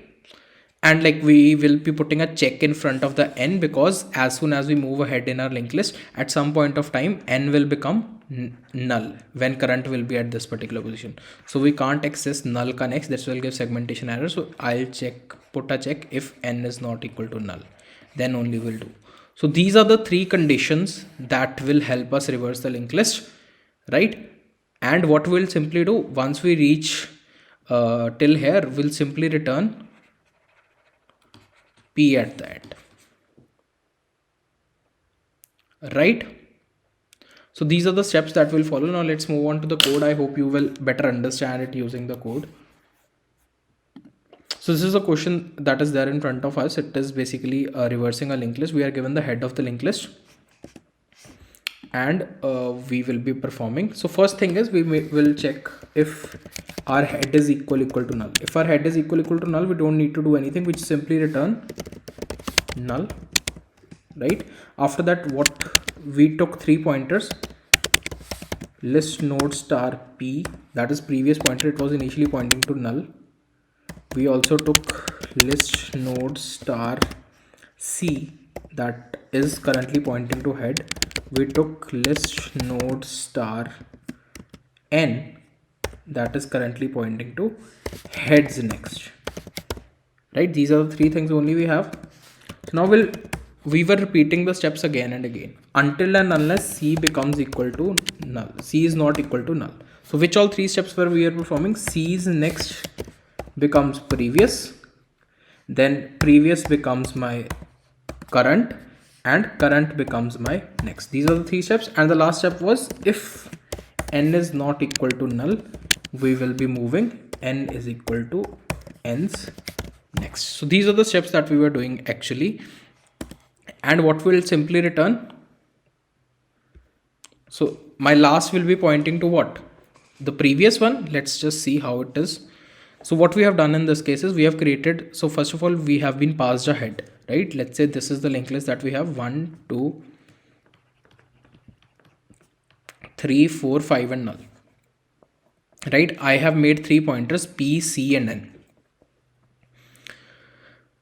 P is here, C is here, N is here, right? C is at the head, N is at heads next, and P is at the null, right? Now we'll run this until C reaches here, until current reaches here. So what we are doing, C's next is equal to P. C's next is equal to P. That is C's next. One's next is equal to P. So it is null. One's next becomes null, and what happens next is, previous equals to current. Previous becomes current. So previous comes here. Current becomes next. So now current becomes next. And if null is N is not equal to null, N becomes N's next. So this N becomes N's next. That is N comes here, right? Now again we'll move on to the loop. C is not equal to null now also. So what we'll check, C's next is equal to P. Now C's next is equal to P. So what is P? 1. So we'll make this connection.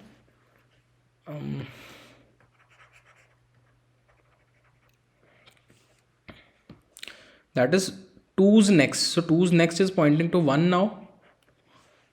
This is, we have done P equal to C again. So now this becomes P, this becomes C, N is equal to N arrow next. So this becomes N. Again, we'll simply run, we'll move here, we'll move these three things one step forward. This becomes N. Now again, for this, it becomes like this. We'll move again. This becomes P, this becomes C, N becomes null. Now at this point, N becomes null. So we'll not be moving, we'll not be performing this step any forward, right? And we will simply, now in the next step, C is still not equal to null. We'll again run the loop. C is next become equals to P. C is next, matlab 5's next becomes equal to P. 5 starts pointing to 4. Present becomes current. So now this becomes P, this becomes C. So now 5 is pointing to P, right? P is pointing to 5. That is the last node, that is the head node. We need to return this only. We need to return this linked list, right? 5, 4, 3, 2, 1 and null. Now P is pointing to 5. So we'll simply return this 5 in this case, right? I hope this is a little more clear. I would say try to dry run it on your own on a piece of paper. You will understand it a lot better, right? Let's just try to run this code. So yeah, so 1, 2, 3, 4, 5 linked list was given to us, and we have successfully reversed this linked list as 5, 4, 3, 2, 1. So this was the iterative method of reversing a linked list. Now let's see how we can do it using recursion. So recursive method is also very, very simple. You just need to understand a little bit the steps of recursion basically, right? So which all steps of recursion do we know? So in every recursion question, we first we take care of the base case, we take care of the small calculation, and we take care of the recursive call, right? So in this question also, let's just say, yeah. So in this question also, recursive solution, right? So we have this linked list 1, 2, 3, 4, 5 and null. So what happens is we try to break our problem in recursion, right? So if we'll break our problem from here, now this is one part, this is one part, right? So this part basically is something that will pass on to recursion,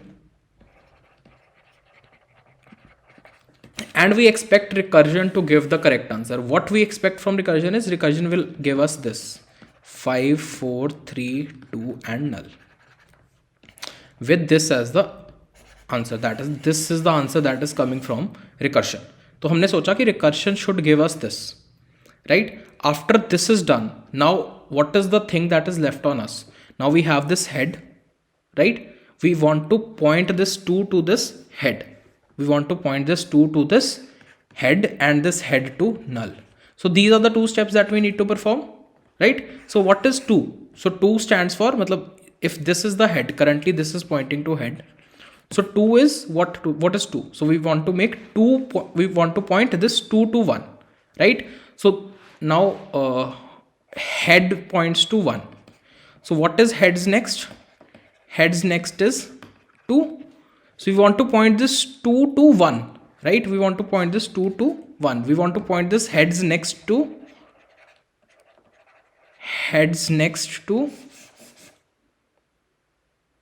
well, heads next is 2, and we want to point 2's next to 1 again.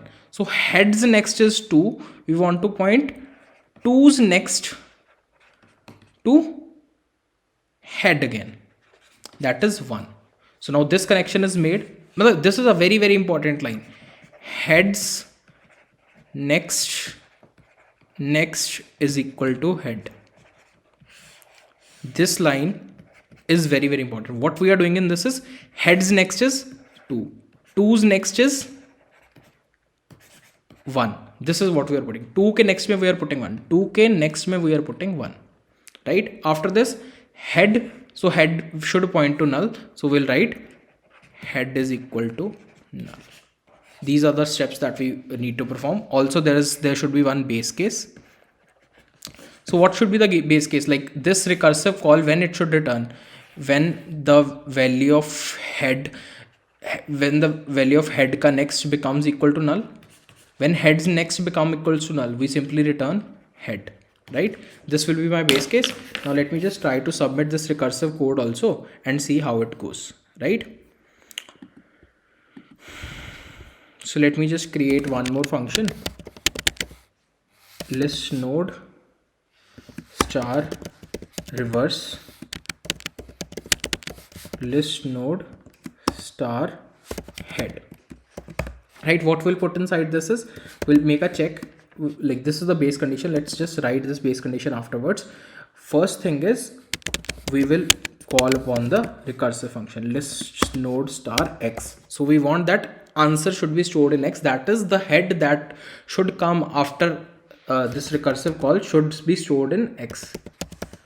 So we'll say reverse and we'll pass on head connects in this, right? Now x is having the entire linked list, like x is having what? It is having 5 4 3 2 1 with x pointing to 5. Now my task is heads next ka next should be equal to head, like the last second step, 2 I'm pointing this 2 to 1, right? And head should point to null. This is what I want to have. And what should I return? I should return this x only, right? This x only should be returned because it is pointing to 5 and I want to have a linked list with 5 4 3 2 1. So what should be the base case? Base case will be, if heads next is not equal to null, I'll simply return head. ठीक है जी. Let me just remove this iterative code from here.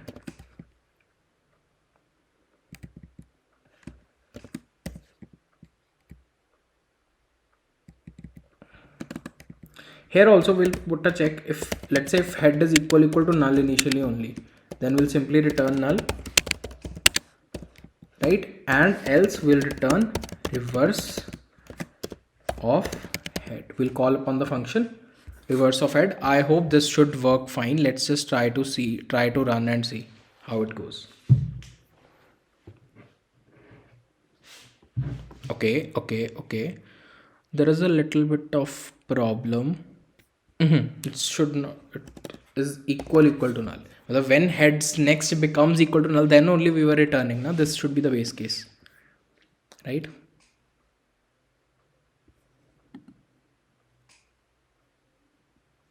Okay.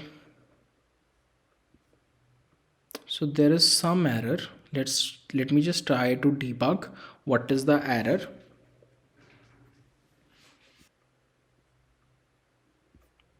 It should be head itself, right? Just a minute.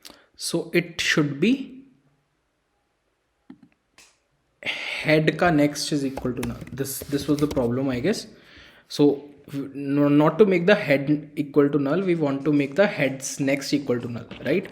What actually I'm trying to say in this case is, like we had this 1 2 3 4 5 and null, right? This part was handled by recursion. We get the answer in x is pointing to 5 and we have this linked list 5 4 3 2, right? And null. This is the linked list that recursion gives us, and x is pointing to this 5. So now I want to point this 2 to this one. So this is the step that does that. Heads next ka next equal to head. So this is done. Now 1, this is head. Heads next should point to null. So heads next should point to null and we should return x. So this is the step that we were missing. Let me try to run it again and see how it goes. Probably it should pass. Let's see. So yeah, so it is passing. We have 1 2 3 4 5 and we have the expected output as 5 4 3 2 1. I hope this code is clear to you, and now you can successfully reverse a linked list using both iteration and recursion. If somebody asks you to what is the time complexity in both the cases, right? This is something that can be asked in our interviews. So what will be the time complexity? Time complexity in both the cases will be almost similar, right? Because we are moving at n nodes of a linked list. So it will be O of n.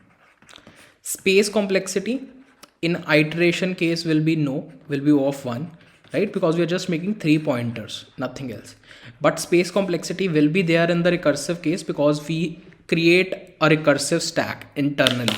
So space complexity wise, iterative solution is a little better, right? So make sure you check with this point as well in your interviews. So the next question that we have is basically merge two sorted linked lists, right? So what is given to us in the question is, the problem statement is like this. We have a list 1. Let's say this is the linked list 1. We have list 2. We have a second linked list and both of them are sorted. This is given in the question. Let's say we take an example of 3, let's say 5, 8 and null. Let's say another linked list 1, 4, 9 and null. So we have the situation, we have been given two linked lists, linked list 1 and linked list 2, and we need to merge both of them. That is, our answer should be something like 1, 3, 4, 5, 8 and 9 null. This is what we are looking forward to as an answer in our merge two sorted lists, right? This is the answer that we need. So how can this be done in the best possible way, right? So there are two approaches again for this particular question, and we'll discuss both of these approaches. One is a recursive approach, a pretty simple one. The second is basically an iterative approach. Firstly, I'll help you understand the recursive approach, right? So let's say we have two pointers L1 and L2 pointing to list 1 and list 2, right? So now you see in this particular given linked list, like it is the sorted list. So the smallest element will lie at this, the head of the list L1, and the smallest of the list 2 will lie at the head of list 2, right? So out of both these lists, which will be the minimum element? The smallest one, right? So how we can get that? We will get, it can be either the smallest of L1 or the smallest of L2, right? So we'll compare L1 and L2. Let's say out of L1 and L2, 1 is the smallest, right? So now I know that I have got the smallest element, that is 1, right? So I'll pick this up. So this will be my list 2. List 2 comes out to be the smallest. Like I'll compare list 1 value and list 2's value. So now list 1 value is greater than list 2. So list 2 is the smallest element, right? So list 2, I'll start from here. And the rest of the part, I will say to recursion, recursion, this is the list I am passing, this is the list I am passing. Merge both of them and give me the final answer, right? So what recursion will do? Recursion will pass this also and this also, and it will give us the final answer, that is X. So now this X will be having a merged sorted linked list containing the complete list L1 and the remaining part of L2. So our next task would be, we just need to attach list 2's next with X. So as soon as we attach this, we will say that our lists are sorted. Pretty simple, right? What all base cases we need to solve upon? Let's say we are given list 1 is equal to null. If list 1 is given equal to null, what we can do is we can simply return list 2, right? Second thing can be, if list 2 is equal to null. If list 2 is given equal to null, we can simply return list L1, right? Let's just try to code it a bit and then we'll dry run it so that you can understand it a little more better, right? So this is the problem that is given to us, that is merge two sorted lists. You are given heads of two sorted lists, list 1 and list 2. Merge the two sorted lists in one sorted list. The list should be made by splicing together the nodes of the first two lists, right? So let's say, so we are given this particular function merge two lists, list 1 and list 2 we are given, right? Let's create our own merge function. List node star merge. In this we have list node star L1 and list node star L2, right? So the base cases were, if at all L1 is equal to null, then what we'll do, we'll simply return L2, right? And if L2 is equal to null, then what we'll do, we'll simply return L1. So these are the two things, these are the two base cases that we have, right? After that, what we are going to do is we're going to compare. If L1's value, let's say L1's value is less than L2's value, so that means the first element, the work that we are doing is on L1, that is L1 is the smallest element or the minimum of both the lists, right? So what we'll simply do, L1's next may I will put what I will get from the recursion. So what I'll put in recursion, now I know L1 is the smallest element, so instead of L1 I'll pass L1's next, right? And along with that I'll pass L2, right? So now list 1, this recursive function, that is list 1 ka next and list 2, this merge function, I am expecting that it will give me the combined merged results of both of these lists, list L1's next and L2, right? After that I don't need to do anything, I just need to return this L1 and we are done. But what about the second case, right? Else part. Let me write down the else part. So what happens in the else part is, I will do L2's next is equal to merge. If L1 is not smaller, then it's obvious that L2's value is smaller from both of these sorted linked lists. So I'll merge here L1 complete and L2's next. What I'll return in this case is, I'll return L2. Right? So now we have L1 returned, we have L2 returned, and this function I believe is done. Let's just try to return and call this merge here. We could have done it here only. That would not have been a problem. We can do it here also. Let's just do it like this. List 1, list 2, and let's try to run the code. So we have successfully merged both of these two linked lists, 1 2 4 1 3 1 3 4 as 1 1 2 3 4 4 1 1 2 3 4 4, right? So now you can see what is happening is, if L1 is equal to null, we return L2 simply. Like, let's say if list 1 is not there, then we simply return list 2.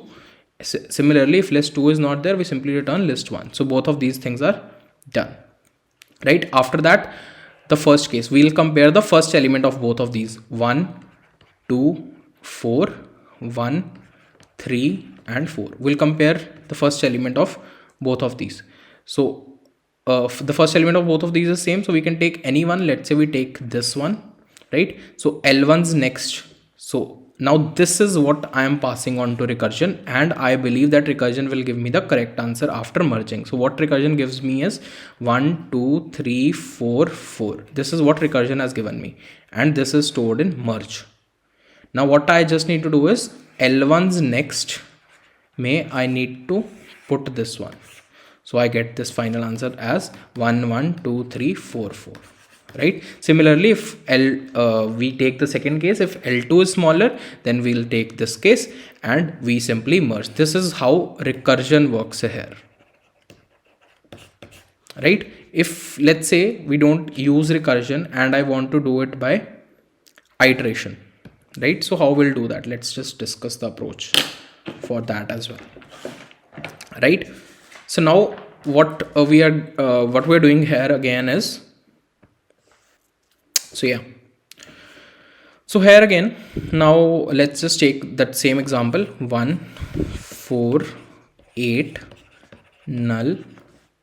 This is list 1, this is list 2. List 2 is 2 3 and 5 null, right? Again, what we have to do is, we'll have to compare this first element of L1 and L2, L1's value and L2's value. So I'll compare both of them. If L1's value is less than L2's value, right? So in this case, I'll take a dummy node. Let's say I create a dummy node and I initialize it as -1. also I'll maintain a tail variable which will point to this dummy node. Let's say dummy node is answer. Let me name it as answer, and this tail is pointing to answer. Again, we'll point the same base. For here, what I will do is I'll compare L1's value with L2's value. If L1's value is less than L2's value, then I'll point tails next to L1 and I'll update my tail so as to keep a track of that how far we have gone. This tail variable is due to that, right? Tails next is equal to L1. So now this is done. What I will do is I'll move L1 here and L2 is still here. Again, these both will be compared, L1's value and L2's value, which is smaller. So now 2 is smaller. So what I will do is tails next will be equal to L2, right? Then again L2 will move, L2 will come here. Now we'll compare this L1 and L2. Again L2 will again put tails next is equal to L2. Now this is done, L2 will be here. Now we'll compare L1 and L2 again. So now 5 and 4, which is smaller? L1. So we'll put tails next is equal to L1 and we'll move L1 here. Now we'll again compare L1 and L2, which is smaller. L2 is smaller, we'll put tails next is equal to L2. Now L2 becomes null. As soon as any of these linked list becomes null, then the second linked list as such we'll have to attach in our linked list, right? 8 is left. Let's say we had 9 or we had 12 also. So now we have reached a null here. So the remaining elements of the first linked list will attach as it is, right? So I believe this also, when we'll code it right, you will be able to understand it a little more better, right? So let's try to code this as well. Let me just comment down this code.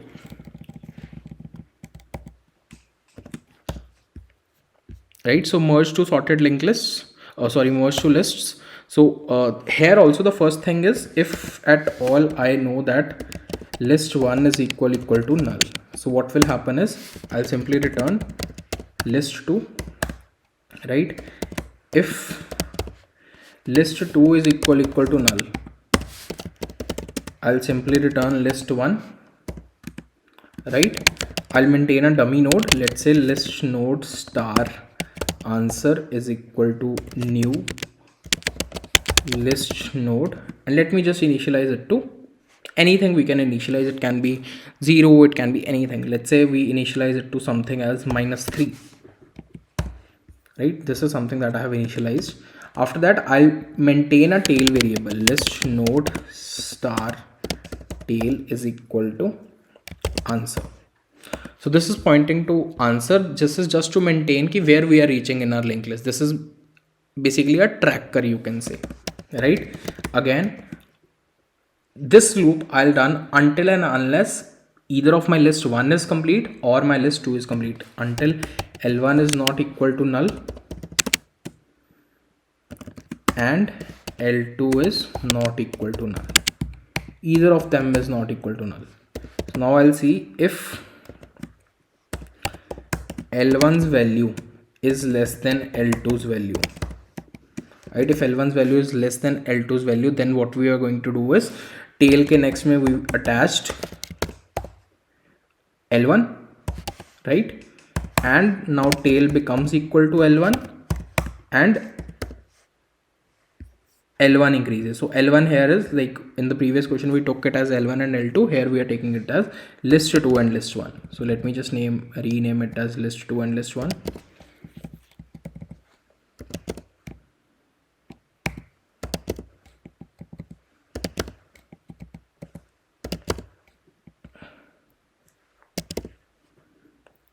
So tails next, it's list 1, tail is equal to list 1 and list 1 is equal to list 1's next, right? So this is the if statement, the first if statement.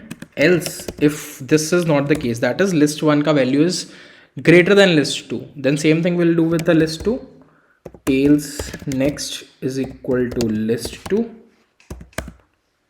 tail is equal to list 2 and list 2 is equal to list 2's next, right?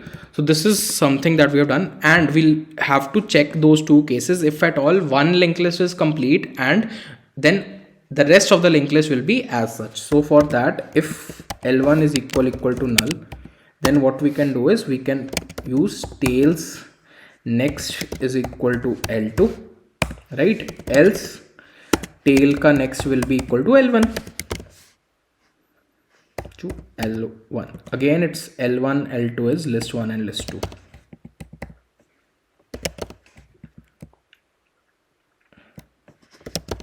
Right? After that, what we are going to return is we are going to return the next of the dummy node, right? Let me just explain it to you. Once we write the code, answers next are going to return. Let's just run this code. Okay, so it is list 2.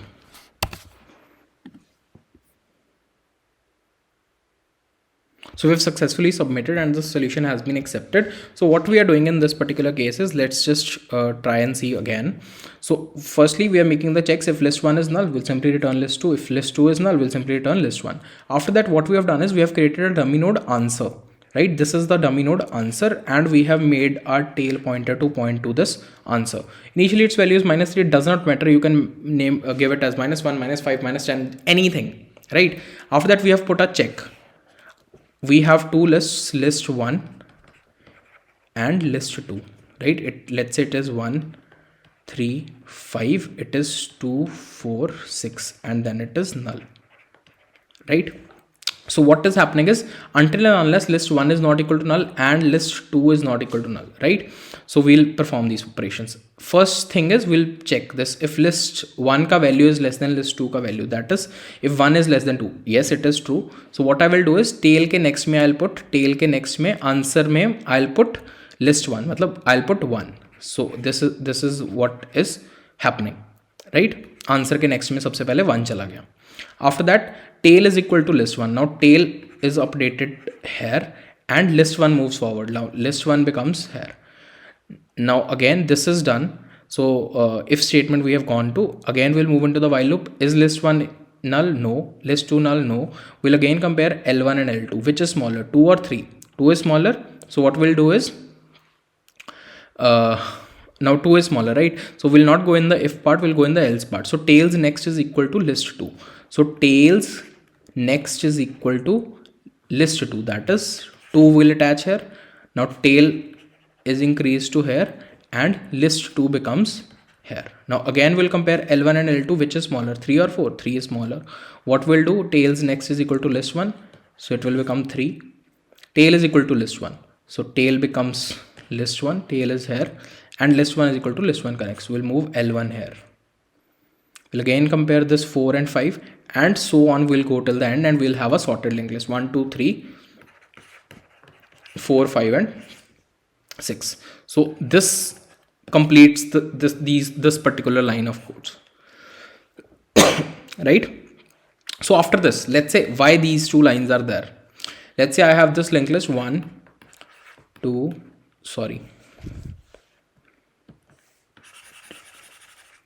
I have something of this particular sort, 1, 3, 5, 7, 9 and null, and second linked list is 2 and 4 null, right? We compare this and this, we attach 1, 2, then we attach 3, then we attach 4.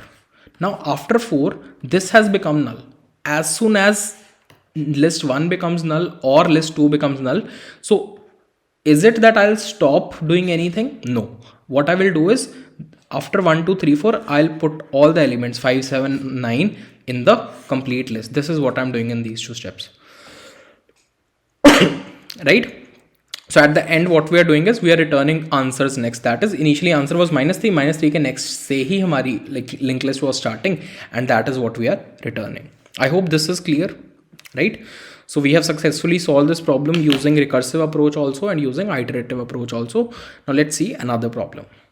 So the next thing that we're going to see in this particular video is the question. It's also an easy problem. Remove duplicates from a sorted list, right? You're given the head of a sorted linked list and you need to delete all the duplicates such that each element appears only once, and you need to return the linked list sorted as well, right? So this is the linked list that you have 1, 2, 2, 3, 3. This is the sorted linked list that is given, and you need to return a linked list by removing all the duplicates. 1 is occurring 2 times, so we need to remove this for once. 2 is occurring one time, that's fine. 3 is occurring 2 times, we need to remove 1, so we need to return 1 2 3. This is the problem statement, right? Now let's discuss the approach, how we can solve this particular problem. So remove duplicates,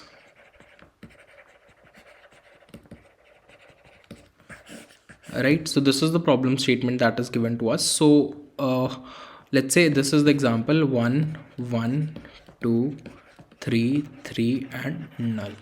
So again, for solving this particular problem, I have two approaches. One is recursive and one is iterative.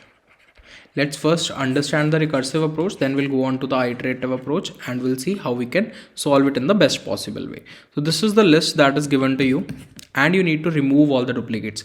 What happens in recursion is we take a small part and we tell recursion to solve the larger part for us, right? So we break this linked list here, we pass this entire thing to our recursion, and I believe that recursion will return me the list after removing all the duplicates. That is, recursion will return me 1 2 and 3, right? So this is the result after I pass on to the recursive function. So now the next thing that is my turn, what I need to do is I need to check this head and the first element of the recursive result.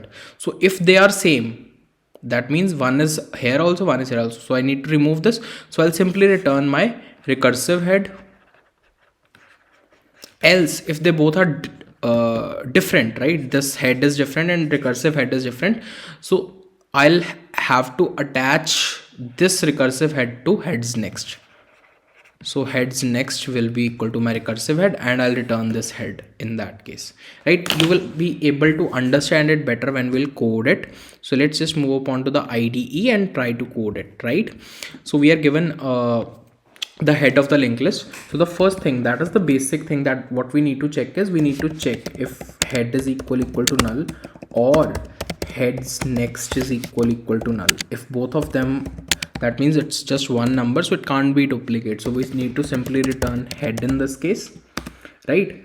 Next thing is I'll call upon recursion list node star x. So I will store the answer of that recursion in x. So what I will do is I'll call delete duplicates heads next, right? So the entire result after recursion will be stored in this x, right? Now I need to check if the heads value is equal to the value of x. If this is the case, then what is the next step? We'll simply skip the head and we'll return x as such, right? Else what we'll do, else I will attach the heads next to x and will return this head. I hope this is clear to you. There's nothing very difficult to understand. So what we are doing in this particular case is, let's say we have this example 1 1 2 3 3 and null, right? So initially we are checking if head is equal to null or heads next is equal to null. So we have checked both of them, they are not equal to null, else we would have returned head simply, right? Next we are calling upon recursion for this part, we are passing upon heads next and we are expecting the answer in x. So what will x have? X after recursion will have 1 2 and 3 and null. Now next case is I'll compare if the value of head is equal to value of x, that is this value, if it is equal to this value. Yes, this is true in our case, so we'll simply return x. So we'll simply return this x as my answer. Else if they both would not have been same, then what? Let's say it would have been 0, then I'll compare 0 and 1. Else part will go on, we'll put on heads next as x, matlab 0 ka next I'll put this x and I'll return this head. So now my answer would be in that case 0 1 2 3, right? I hope this is also clear, right? Now let's discuss the iterative approach on how we can solve this particular problem. Just think upon how the iterative approach would be, right? So how the iterative approach would be, so let's say we have this 1 1 2 3 3 and null, right? So in the iterative approach also, this step is going to remain the same. We'll check for if head is equal to null or heads next is equal to null. We'll simply return head. What will change in iterative approaches, will run a while condition until and unless this head is not equal to null. What we'll do is we'll simply compare the data of head with heads next, right? We'll compare the value of head if it is equal to head के next की value,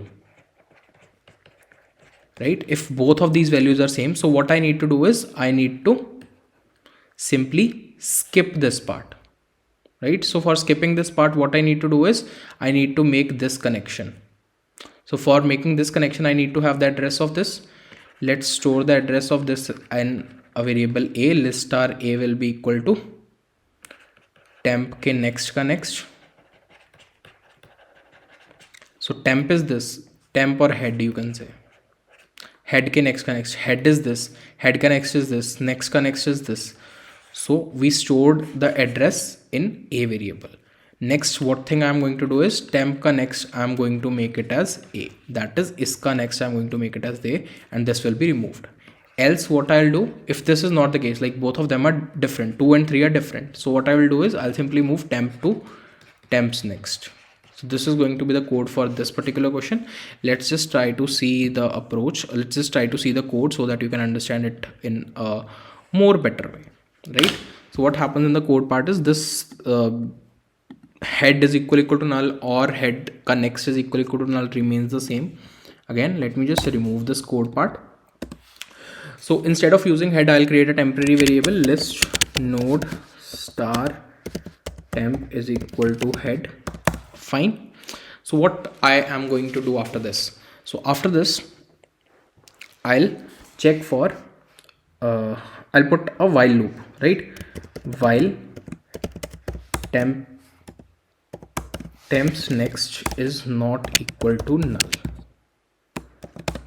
So we'll check for if temp का value is equal to temp के next का value, right?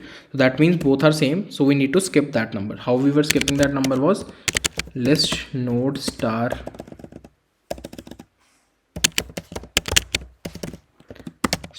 a is equal to temp के next का next, right? And we were simply putting temp का next is equal to a. That is, we have skipped the middle node directly. Else part में I was simply moving temp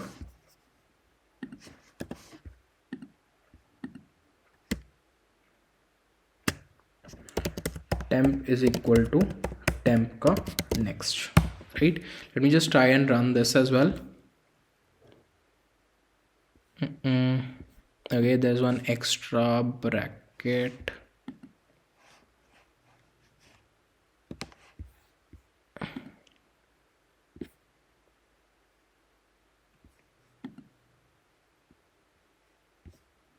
There's some problem with the brackets. Let me just check, right?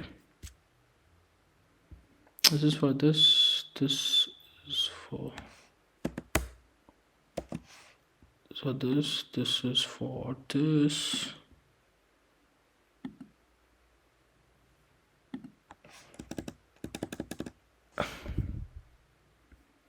There's no problem with the brackets. Let's just try and run this again. Oh, so we haven't returned anything in this case. Okay. Sorry. Yeah, so we are to return head itself. Yeah, so we have finally got the answer. This is correct answer 112. The list with all the duplicates removed is 12, and let's just submit this and see how it goes. So we successfully submitted this as well. So now I hope you have understood the recursive as well as the iterative solution of remove duplicates from a sorted list. This can also be asked in your interviews. So now let's move up on to the next problem. In this video, we are basically going to discuss a new problem, that is add new two numbers. So what you're given is you are given two non-empty linked lists representing two non-negative integers. So this is the condition that is given. The digits are stored in reverse order. Basically, the digits that you are given, they are stored in reverse order. Each of their nodes contain a single digit. Add the two numbers and return the same sum as linked list. So you will be given uh, two heads of two linked lists, and they will be representing two numbers present in reverse order, and you need to add these two numbers. You need to add these two individual elements of linked list separately, and then you need to return the answer in the form of head of the linked list only, right? So let's see with this with an example, and then we'll try to see how we can code this better, right? So let's take an example where we have something of the sort. Let's say we have 4.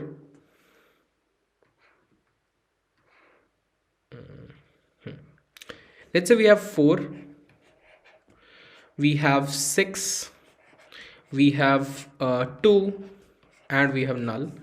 Second, like we have this linked list L1, we have this linked list L2. In this we have 2. Let's say we have 8, we have again 8, and let's say we have 1. So we are given this L1 and L2 that points to the head of linked list L1, L2 points to the head of linked list L2, and we need to return our result. So the result would be in such a way that these numbers are given to us in the reverse order as per the mentioned. So the original numbers will be 264 and 1882. So when I add these two numbers, so it will be 4 plus 2 6, it will be 8 plus 6 14. So 4 will be here and 1 will be given as carry. So 8 9 10 and 1 11, 1 and 1 will be again carry. 1 and 1 when added will give us 2. So the answer is going to be 2146. So we need to return, let's say we need to return result, and the result should look something like 6 4 1 and 2.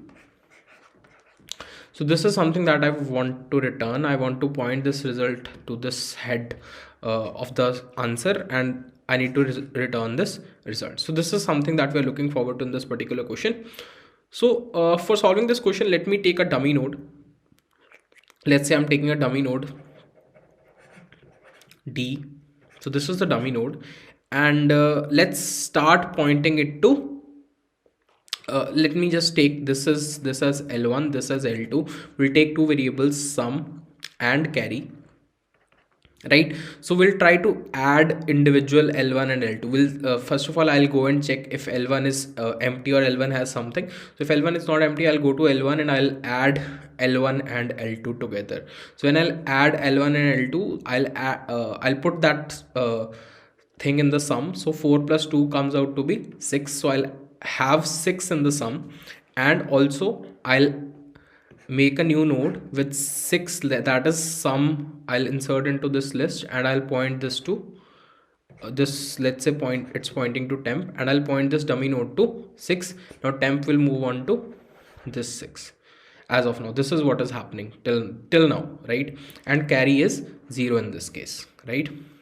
So what we're going to see in the next, like we'll move L1 one step forward, we'll move L2 one step forward. Now again we'll once 6 is written here, we'll remove 6 from here, and it again turns out to be 0. So now we'll add 8 plus 6. We'll check if L1 is empty or L2 is empty. As soon as any one of them is empty, we'll not do anything, but they are not empty, so we'll add 8 and 6. Adding 8 and 6 will give us 14, so we'll put 14 in the sum, right? And we'll create a new node, and inside this new node, what we'll put, we will be putting sum modulo 14. This is something that we'll put in sum modulo 10. So what is the sum now? It's 14 modulo 10, that is 4. So we're going to put 4 in our new node, and we'll point this temp to this. And inside our carry, what we are going to put inside our carry, we are going to put 14 divided by 10. So when I say 14 divided by 10, it gives out to be 1. So my carry becomes 1 now, right? So now again 14 is gone and 14 turns out to be 0, right, with carry 1. So now this carry is also there. right? Now this carry is also there. So what happens is, as soon as I move L1 to here, L2 to here, now while calculating sum, I'll add this carry also, right? Once I'll add this carry, so it becomes 8 plus 2 plus 1, so it is 11. So 11 is there in the sum, carry becomes 0. Now what I'll be putting in the next node? In the next node I'll be putting sum modulo 10, right? So that is 11 modulo 10, that gives 1. So I'll be putting 1 here. And in the carry, what we'll put? Again 11 divided by 10. So 11 divided by 10 is again 1. So I'll put 1 in the carry again, right? As soon as this is done, so we'll put sum is equal to 0 again, and we'll move L1 and L2 further. Now L1 is not there, right? So we'll not take L1 now, but L2 is there, and along with that a carry is there. So carry is 1, L2 is 1. When I'll add L2 and L1, when I'll add L2 and carry, so it comes out to be 2. So I'll have 2 in the sum. So what will be there in the carry? That is 2 divided by 10. 2 divided by 10 and 2 modulo 10. 2 modulo 10. So 2 modulo 10 will give me 2 again. So I'll add 2. I'll move the temp here. Earlier also I'll move the temp here, and 2 will be pointing to 2. I'll create a new node and I'll add 2 into it. 2 divided by 10 gives me 0. So I'll make carry equal to 0. So in this way, now my L1 is also empty. Now like till how long I'll have to run this loop? Either we'll check for L1 whether it's empty or not, we'll check for L2 whether it's empty or not, and also we'll check for carry if it is empty or not. If there is only carry left, then also we'll add only carry to our new we'll make a new node and we'll put that carry into our new node and we'll point that to null. So that is basically what we are trying to do in this particular question. We'll point this to null at the end and we'll return the dummies next. Dummy ka next is basically the head of our new answer, so we'll return dummies next as the output. So this is going to be the approach. Talking about the time complexity, so it will be O of m or n, the length of the longer linked list, right? If it's L1 or L2, so it's basically the time complexity goes according to that. Also let's now discuss the code part. Like if we are trying to code this particular solution, then how this is going to actually work and what all things we need to do. Basically we will be doing the same what I have explained to you here in the explanation part. Right now let's move up on to the code part and see how we can code this. So basically what we are given L1 and L2. So L1 and L2 points to the head of two linked lists, L1 and L2. So firstly I'll create a dummy node as per I have explained to you. It's list node.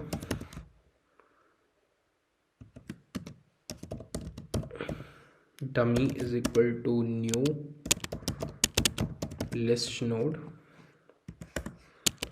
Then what I'll do, I'll create a temp variable that is pointing to this dummy. So this temp will be taking forward when we add a new node to our result dummy linked list, right?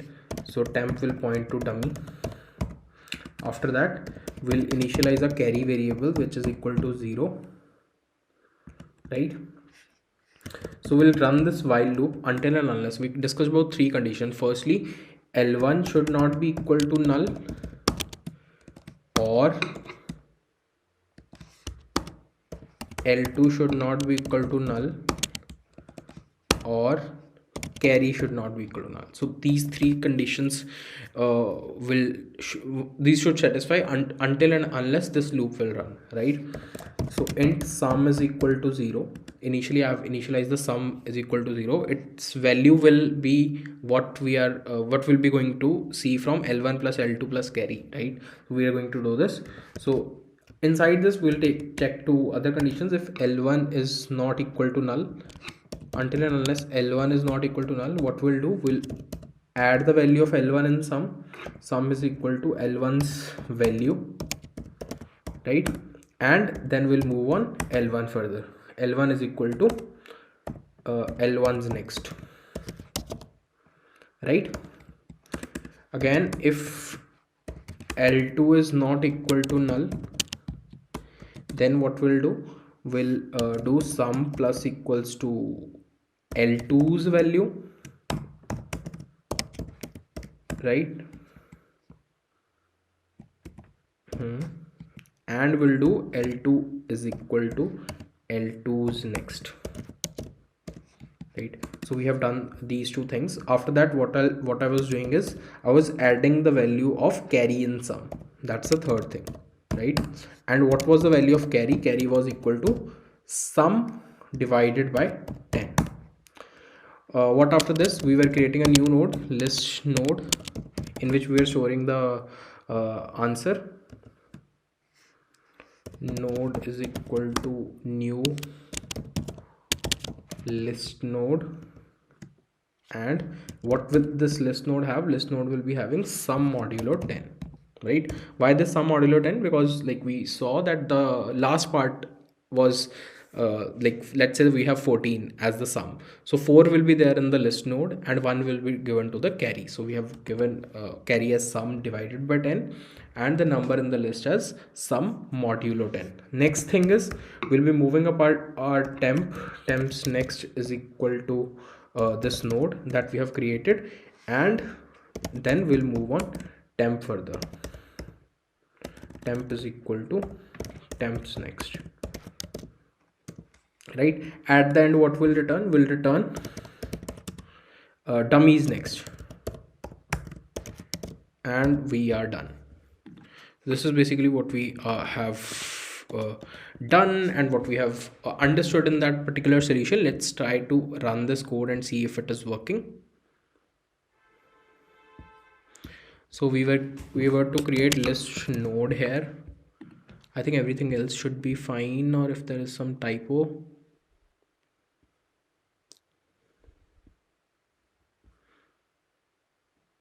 Okay, so it's val, not value.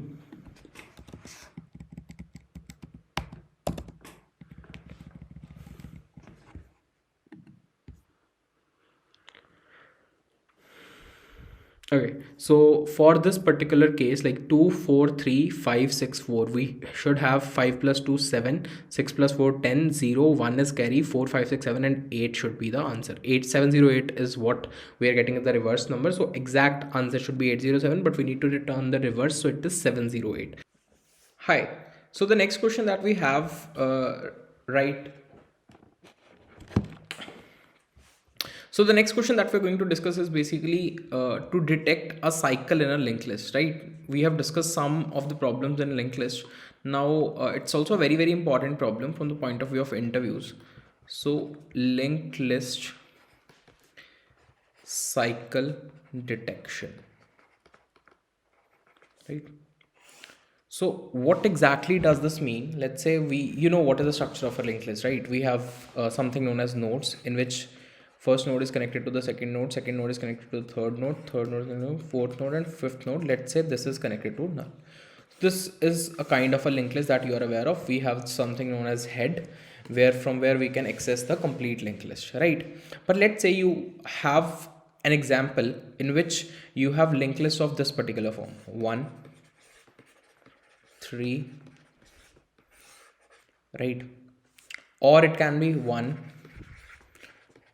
3, it can be of this form. So now what happens in this linked list is there's no null, right? You don't find any null here. Or it can be something like this also, right? So now you move from 1 to 2, 2 to 3, 3 to 4, 4 to again 2, 2 to 3, 3 to 4, 4 to again 2, and this continues forever. This is a linked list with a loop, or a linked list with a cycle. So here this cycle exists, right?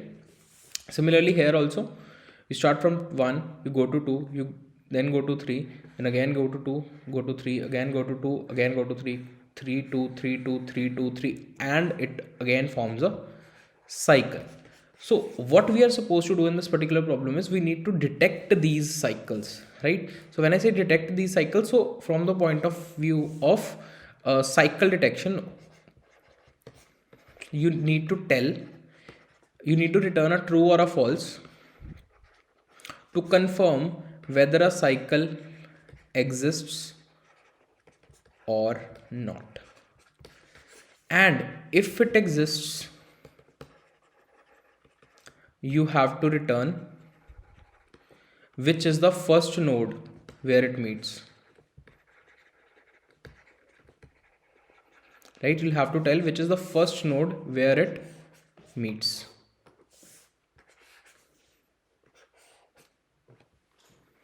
So this is basic cycle detection part. So what can be the approach, how we can solve this particular problem, or how we can approach to this particular problem? There can be various methods, right? So the first and the most important thing that comes to our mind is, let's say I have something of this sort, 1 2 3 4 5, and we have this particular cycle, right? So we have nodes like 1 2 3 4 and 5, and 4 traces back to 2, then 2 to 3, 3 to 4, and it's in this fashion, right? So what can be done? So the first thing that comes to my mind is, let's say I create a hash map. So hash map is a data structure in which I put all the nodes along with their frequencies, right? Let's say 1 is there, 1, and I put its frequency as 1 again.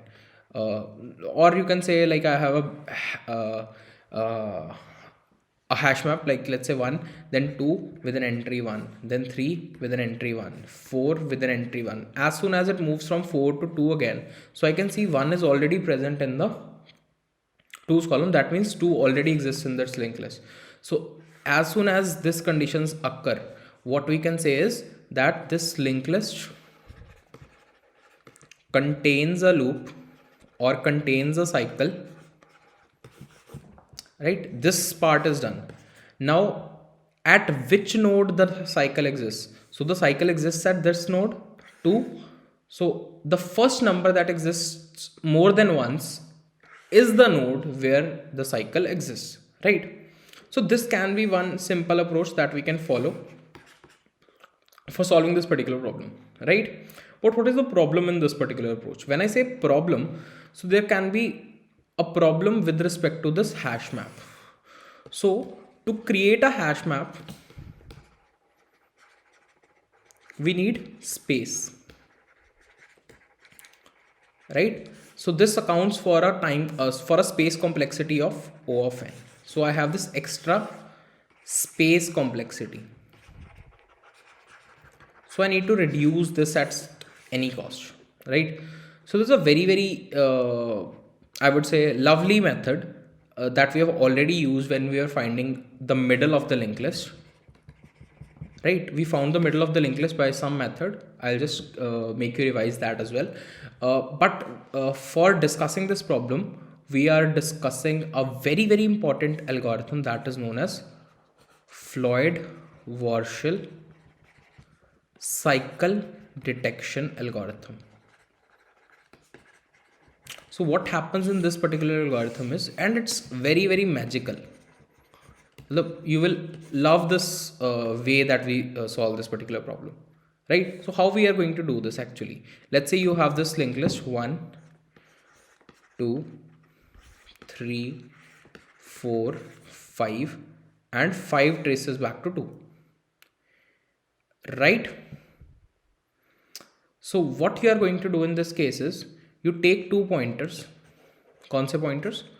You take 2 pointers, slow pointer and fast pointer. So both slow pointer and fast pointer are initially at this point, right? Slow pointer is also here, fast pointer is also here. Both slow and fast pointer are pointing to this. Now make the slow pointer point move 1 step at a time. Make the fast pointer move 2 steps at a time, right? So what I'm trying to say in this particular thing is, like, let's say if slow is moving here, fast will move here. This slow is here, fast will move here at the same point. Then both fast and slow will be cut. Slow will be here, then fast will be here. Slow will be here, then fast will be here. Then slow will be here and fast will be here. So this is a point where both slow and fast meet.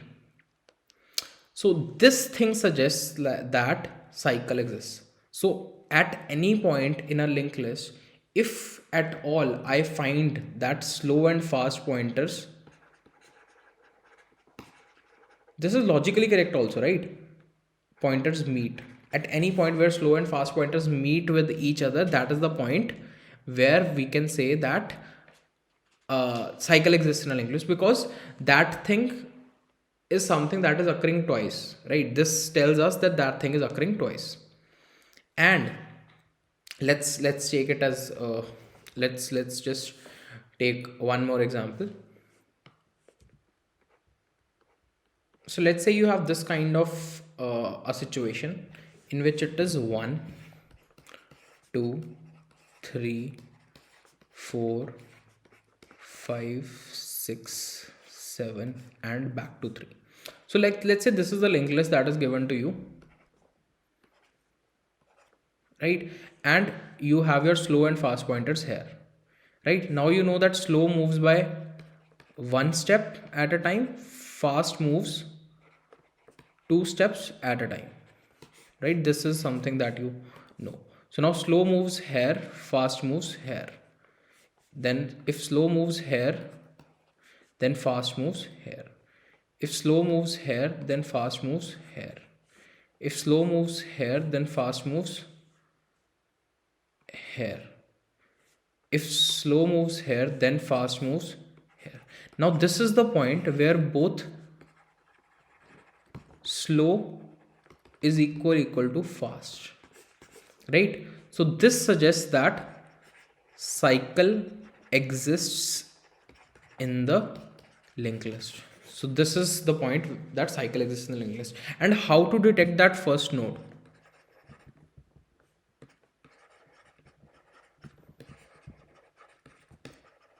तो first node कैसे detect कर सकते हैं? How we can detect that first node? So the point where both of these nodes meet, keep your slow pointer there and make a new pointer start which should point at the first. Now move start by one step and slow by one step.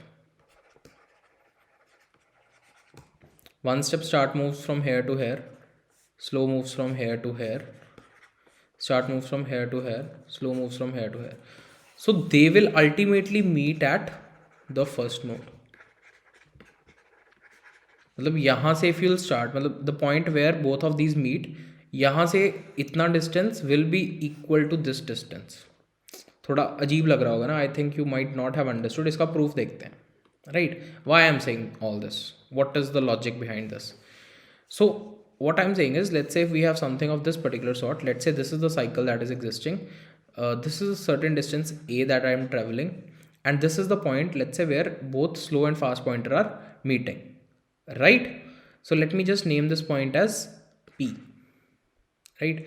So let's say this is the starting of the linked list. This is the pointer P, this is the distance B, and this is the distance C. So we have 3 different distances A, B and C, right?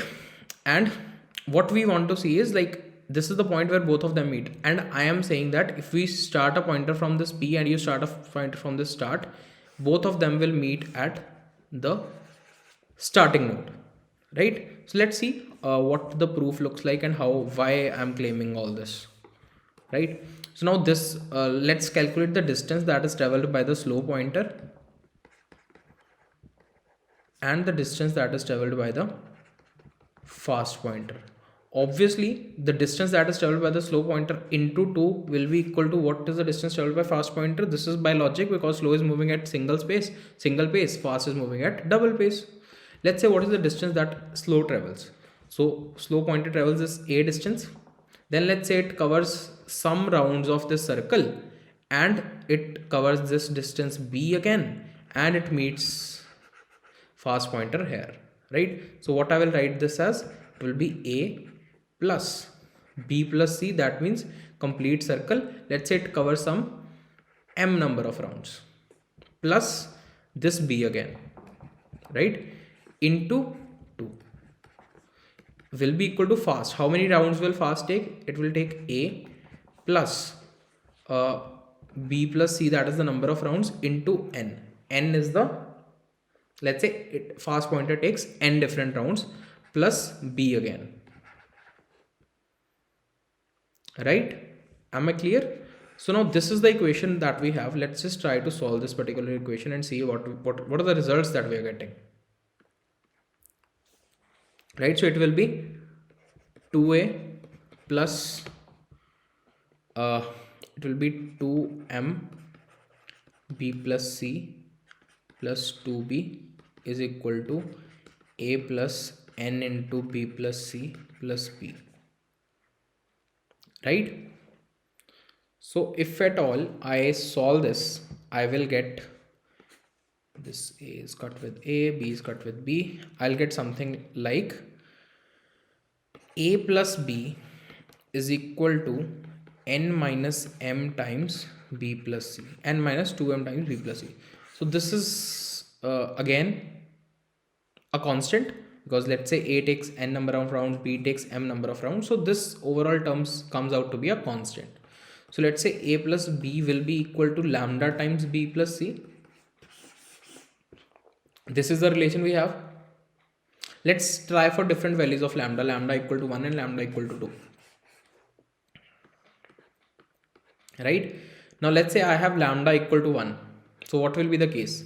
If lambda is equal to 1, so this becomes a plus b is equal to b plus c. That means a is equal to c. So what were a and c? We had something like this. We had a point K.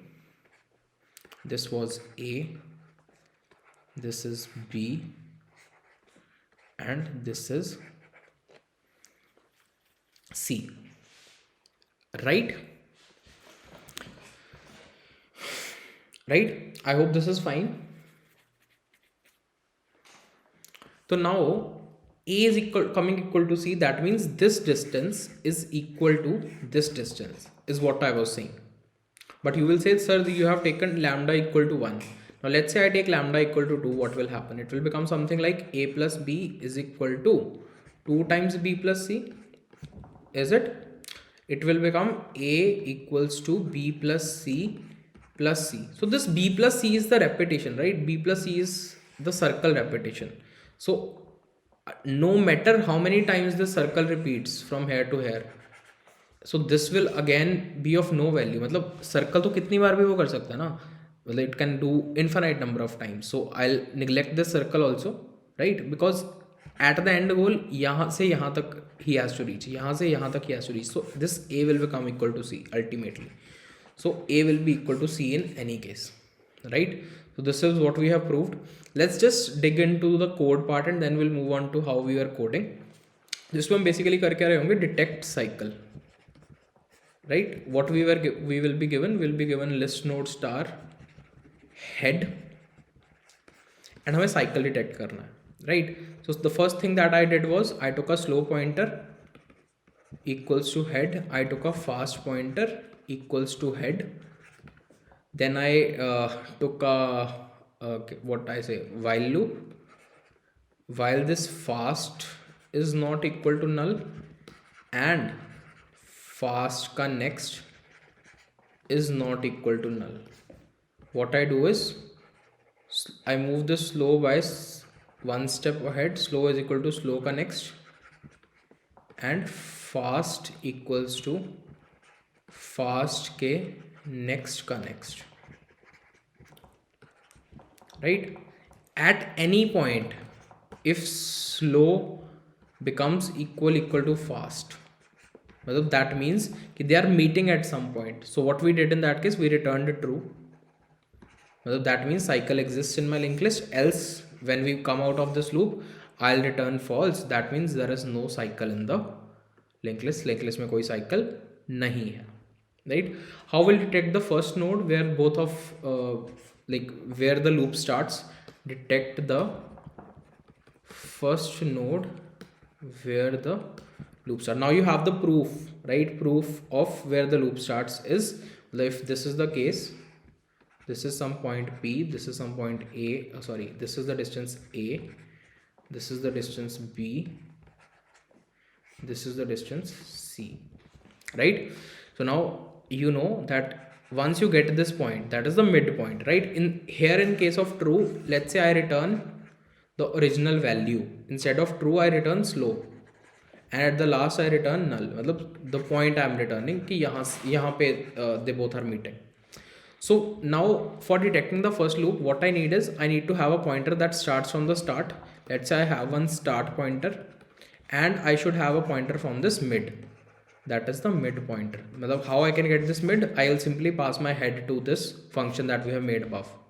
So I have start, I have mid. Now I'll move both start and mid by one point, and the point where start becomes equal to mid is the point that is the starting of the loop,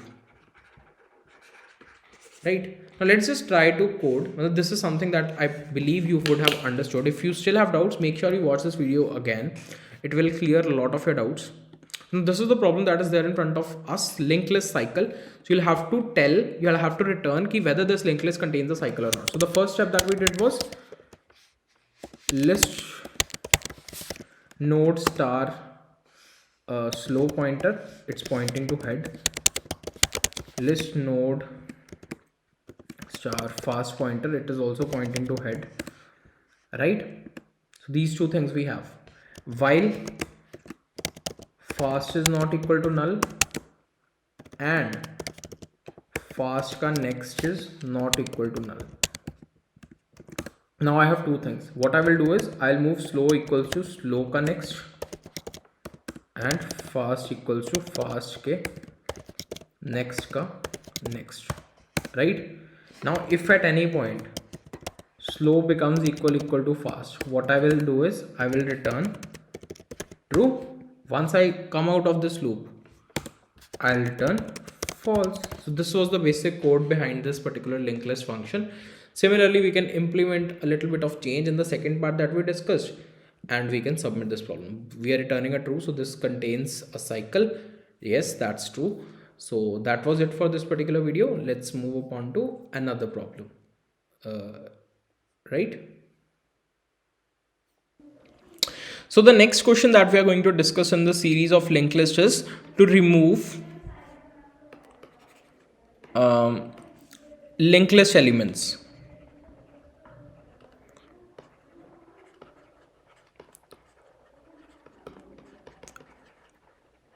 Right, so you'll have to remove linked list elements. What I mean to say by this is, let's say you have this kind of a linked list in which the nodes are connected 1 3 6 2 6 4 8 and null, right? Let's say you have this linked list and you are given a value, let's say 6. You need to remove 6 from this linked list entirely, and you need to have a resultant linked list of this form. Your output that is expected should be of the sort of 1 3 2 4 8 and null. So this is the output that is expected, right? So you will have to remove this 6, you will have to remove this 6. So how can we do that? Maybe we can directly connect this particular node to this particular node. That's one thing. We can connect this particular node to this particular node. So we need to move to a node that is behind that particular node, right? So after removing this node, what we'll have is 1 is connected to 3, then 6 is removed, 3 is connected to 2, now 6 is removed, 2 is connected to 4, 4 is connected to 8 and null. So we get something of this particular sort, right? So how we can change or how we can do this? Maybe there can be some more cases. Let's say if 6 is present at the first place, right? Like the linked list is something like 6 3 6 2 6 4 8 and null. So what you will do in this case, you don't have anything behind this, so it will again be a problem. Should we handle this case separately, or rather than handling the case separately, what we generally prefer to do in questions related to linked list is we create something known as a dummy node, right? So how this dummy node will help, we'll try to see it in this particular question, right? So let's say I create a dummy node. This is dummy node D. Let's say its value is -1, dummy node with a value -1, right? And I connect it with the head. So it will be 2 minus 1 6 3 6 2 6 4 8 and null, right? I create this dummy node and I attach it with my head, right? So now what I will be doing is I need to ignore this, or I need to remove this. What can be done in this case is I'll directly connect the next value of this to 3. I'll directly connect the next value of this to 2. I'll directly connect the next value of this to 4, right? So this is what I'm currently looking forward to do in this particular question. So this is the same question that is available on lead code. Let's just go to the question and see what is the possibility, right? So the question states that you need to remove linked list. It's an easy marked problem, similar to what we have discussed. They have given an example. You need to remove 6 from the linked list, right? So you are given this function, you are given the head of the linked list, you are given the value that you need to remove. So the first thing that we did in this particular question is to check the base case. If at all, let's say the head is equal to null. So what we'll do is we'll simply return null, right? This is one thing. After that, the second thing is we created a new dummy node, list node star dummy is equal to new list node, and we initialize it with -1, right? So we have created this dummy node and we connect this dummy node to the dummy nodes next to the head of our original linked list. That is dummy ka next is equal to head of my original linked list. So our normal linked list has a new node that is dummy, and it is attached at the front of my linked list, right? I also create a new node by the name of list node star tail, right? And I initialize this tail to dummy. So now I'll iterate over this linked list using this tail pointer. I'll move tail one step ahead every time and we'll continue this loop until we traverse the entire linked list. So while tail is not equal to null and tail ka next is not equal to null, right? So this is the format that used for traversing, because we'll traverse until and unless this tail is not equal to null or tail ka next is not equal to null. What we'll check is if tail's next key value is equal to the given value. If this becomes equal to 6, let's say in this case, so what are the steps that we are going to do? We'll create a new node, list node star temp, to store the address of tail ka next. Then what we'll do is we'll change tail ka next to tail ke next ka next. Tail ke next ka next. What does this means? Right? So tail ke next ka next means ki this, let's say if I have tail ke next ki value equal to 6. So tail, let's say this 2, it comes upon to 2. So 2 k next, that is 6 key value is equal to value. Yes, this is true. So what I will do is I'll create a temporary variable temp which will store the value of tail ka next. It will store the value of this temp, right? And what I will do is tail ke next mein I'll put tail ke next ka next. So this is what I'm going to put. This is the connection that I'm going to make between 2 and 3, right? So this is the case, and after that what I will do is I'll explicitly delete, because they have been created dynamically. So I'll delete temp, and that's it, I guess. I'll create an else case. If the value doesn't matches, what we'll do, we'll simply move tail is equal to tail ka next. Bas. This is what is expected out of this particular question. And at the end, what we are going to return is we are going to return dummy ka next,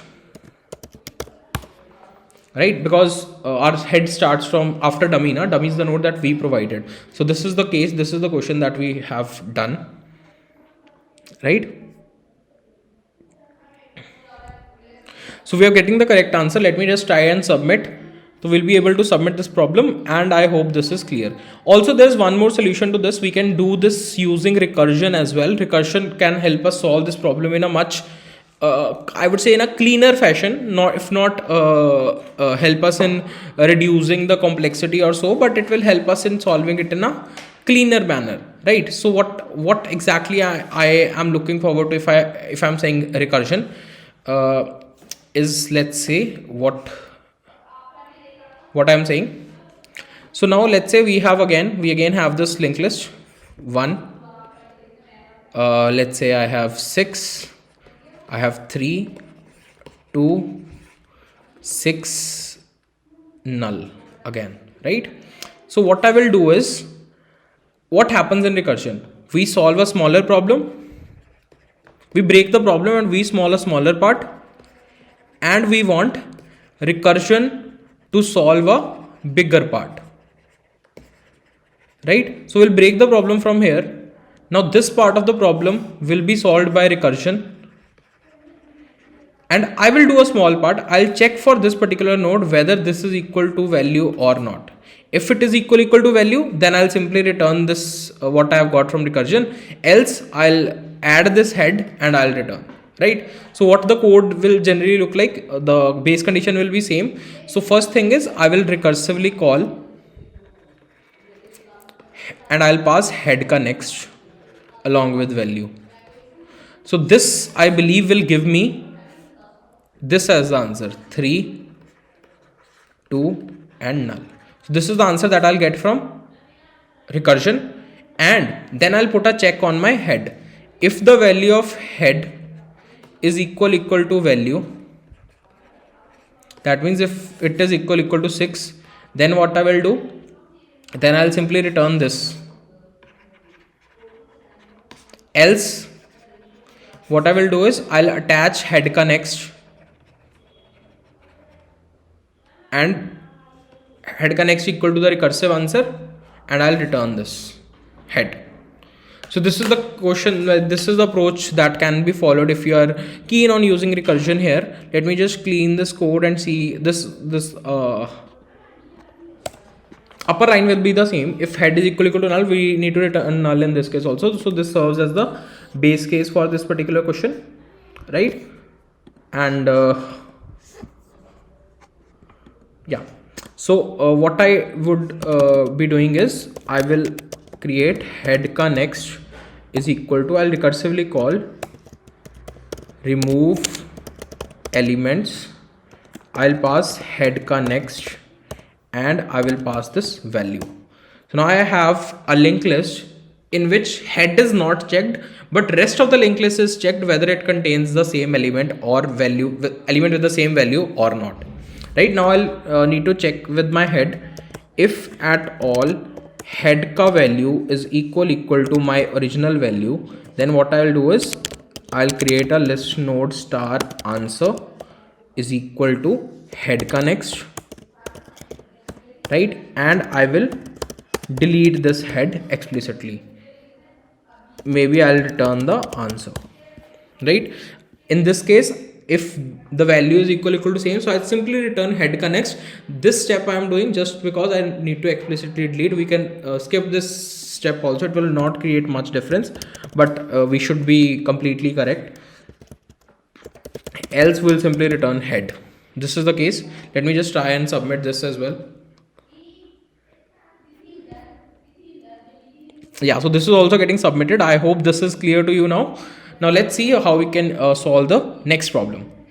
So now let's read another question. In this question, they are asking us to design browser history, right? How our browser history is made and how it is used in a particular browser. Let's say in Google Chrome. Right, so what they want us to do is, you have a browser of one tab where you start on the home page and you can visit another URL, get back in the history number of steps, or move forward in the history number of steps. Implement the browser history class, right? We need to implement the browser history class. So browser history class initializes the object with the home page of the browser, correct? Visit URL from the current page, it clears up all the forward history. Back, move steps back in the history if you can only return X steps in the history, and if steps are greater than X, then you will return only X steps. You return the current URL after moving back in the history. And similarly, you'll have to create string forward. So what they're trying to say in this particular question is, I'll try to make this statement pretty simple for you, right? So what they want us to do in this particular question is, they want us to design browser history,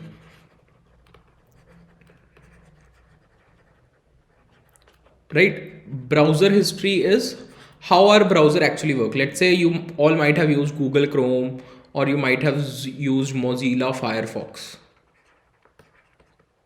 right? So let's say we are on first site. Let's say I have opened my LinkedIn.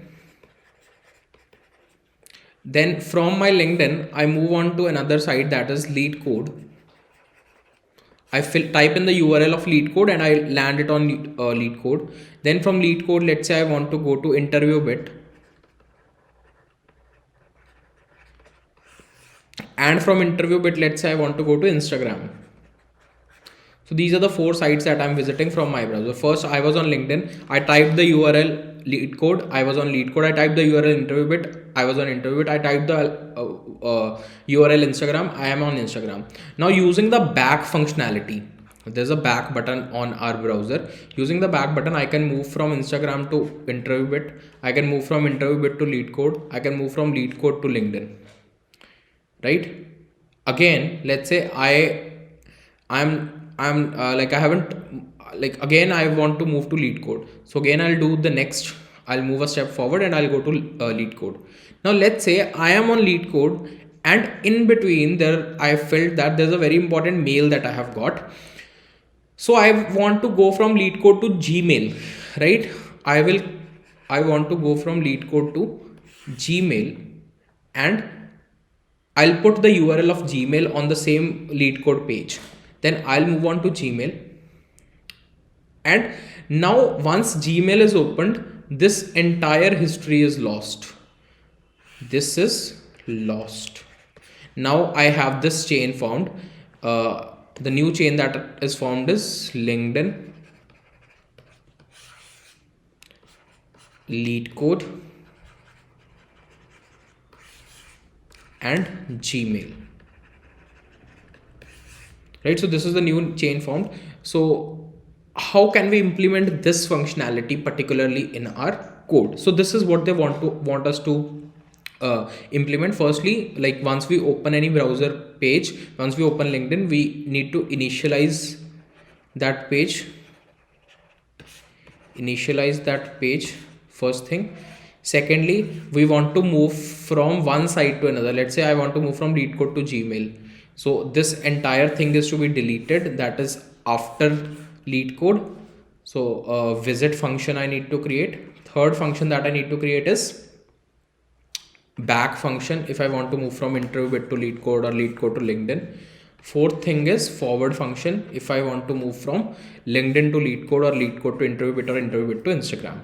So this is the functionality that I need to implement, and as you can see, we are going backward and forth at the same time, right? We are moving ahead also, we are moving back also. So which data structure provides us this functionality? Isn't it a doubly linked list? Doubly linked list is of this form only now. We can move back also, we can move front also. It has 2 pointers, previous and next, previous and next, previous and next for each node, right? It is of this particular format. It's of this particular format. So I will create a doubly linked list.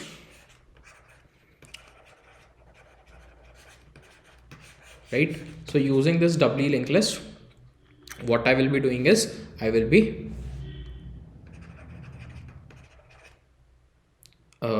implementing this functionality, right? So I'll quickly take you to the code, but before that I was just want to remind you one thing. Like we have already discussed STL, right? In STL, how we used to write a doubly linked list, we used to write it by the name of list, and here the type of list, like what type of elements I want to insert in that list. So I'll create list using STL, and we will try to solve this problem, right? So now this is the problem that I have in hand. So I need to first, these are the 4 functions that I need to implement. First is browser history. I have been given a home page. I just need to open that home page. That is, I want to start right? And next I need to visit a particular URL and remove all the URLs or all the pages that are in front of that. If I want to move from one node to the previous node, or if I want to move from first node to the like forward button and backward button, that I need to implement, right? So the first thing is I'll create a list, and the type of list will be string because will be passing URLs. So list string. What is the name of this list? Let me name it as browser page, right? I'll also create an iterator that will help us iterate over these pages. So how we generally create an iterator? List of string, let's say it iterator it. So this is how we have initialized our iterator. Now the first page is browser history. So this is the first page and they have given us this home page. Now I simply need to push this home page in my browser page, right? So for this, what I will do is browser page dot push back home page, right? And I will make my iterator point to homepage dot begin, right?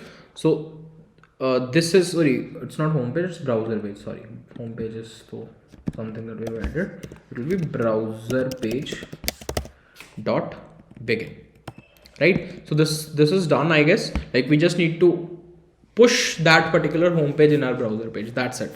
Now if I need to visit a new URL from the middle, right, what I will do is I'll delete all the nodes which are next to that particular URL where we are currently are, right? So how to find where we are currently are? We'll find it using the iterator, because that iterator will point to the current page, right? So let me just name it as auto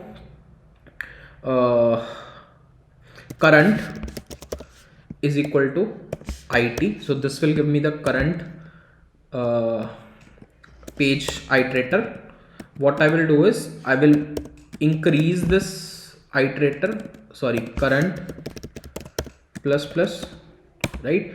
After that, what I will do is from this browser page I will erase all the elements starting from this current to browser page dot end, right? After this is done, now the new URL that I have, I want to visit that. Simply I'll push back in my browser page, browser page dot push back, and what I will push back is URL, and I will do it plus plus.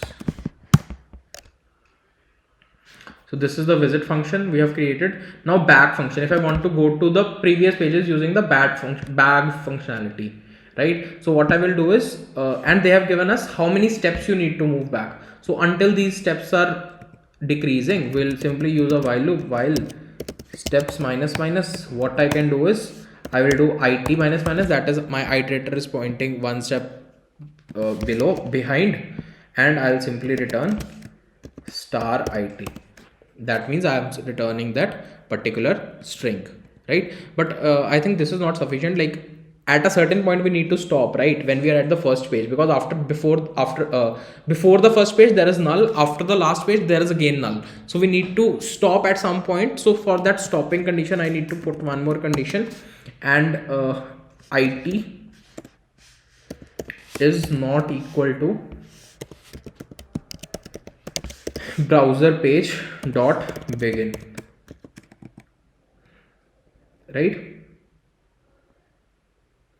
So this is the back functionality implemented. So what we'll be doing in front functionality is the code is going to be almost similar, just we need to move it forward. So I'll do steps minus until steps are decreasing, how many steps we need to move forward, right, until this it dot end is equal to browser page dot begin की जगह पे end आ जाएगा, right? And this end will be browser page dot end. This is the internal functionality. This will give us the page which is after the end browser page. So we need to be at a position which is the last browser page. So last browser page I'll get it by using minus minus of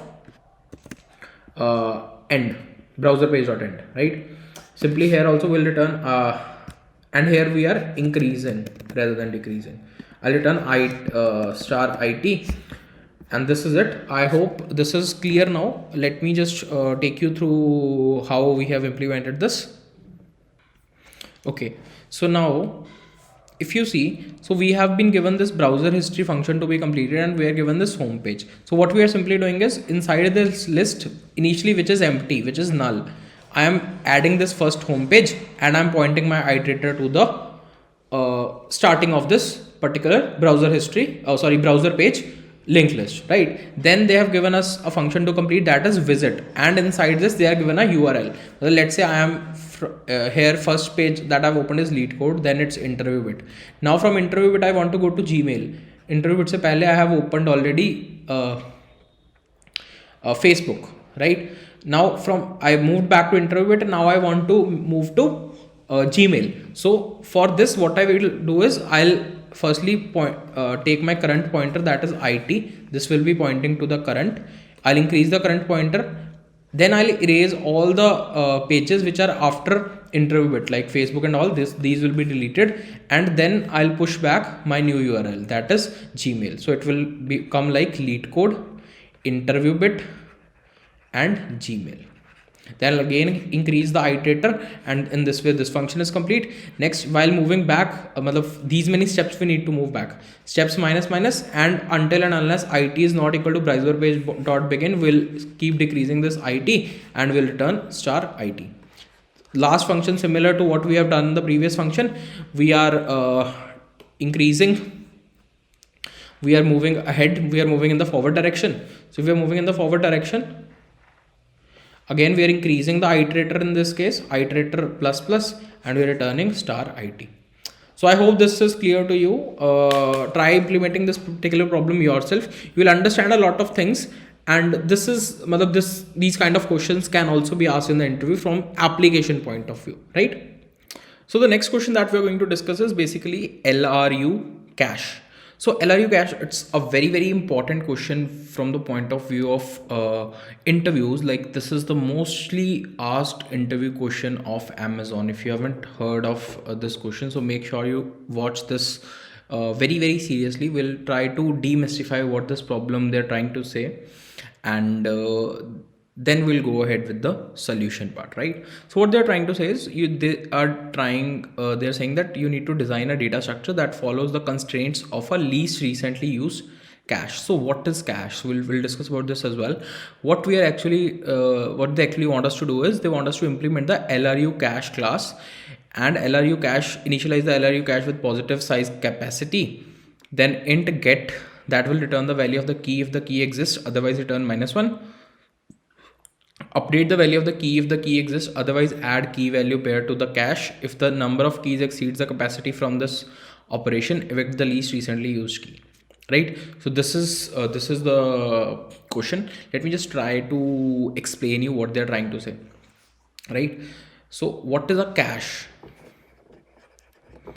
right? It's a form of a memory, right, where we store some databases, right? Consider a situation, you have a large database, right? There are a lot of users, thousands and lakhs and millions of users. So from those users, if at any point you want to search something, so there are million users. If you want to search something from those million users, so it will take time, right? It won't be that efficient. How much efficient sorting algorithm you use, but it will take some time to search from those million or billion of entries, right? So instead of that database, there is a special memory known as cache memory that is maintained, and that contains the elements which are most recently used, the elements which we are using frequently, right? So they are stored in the cache, and it's a smaller memory, smaller space, and searching inside a smaller space becomes easy.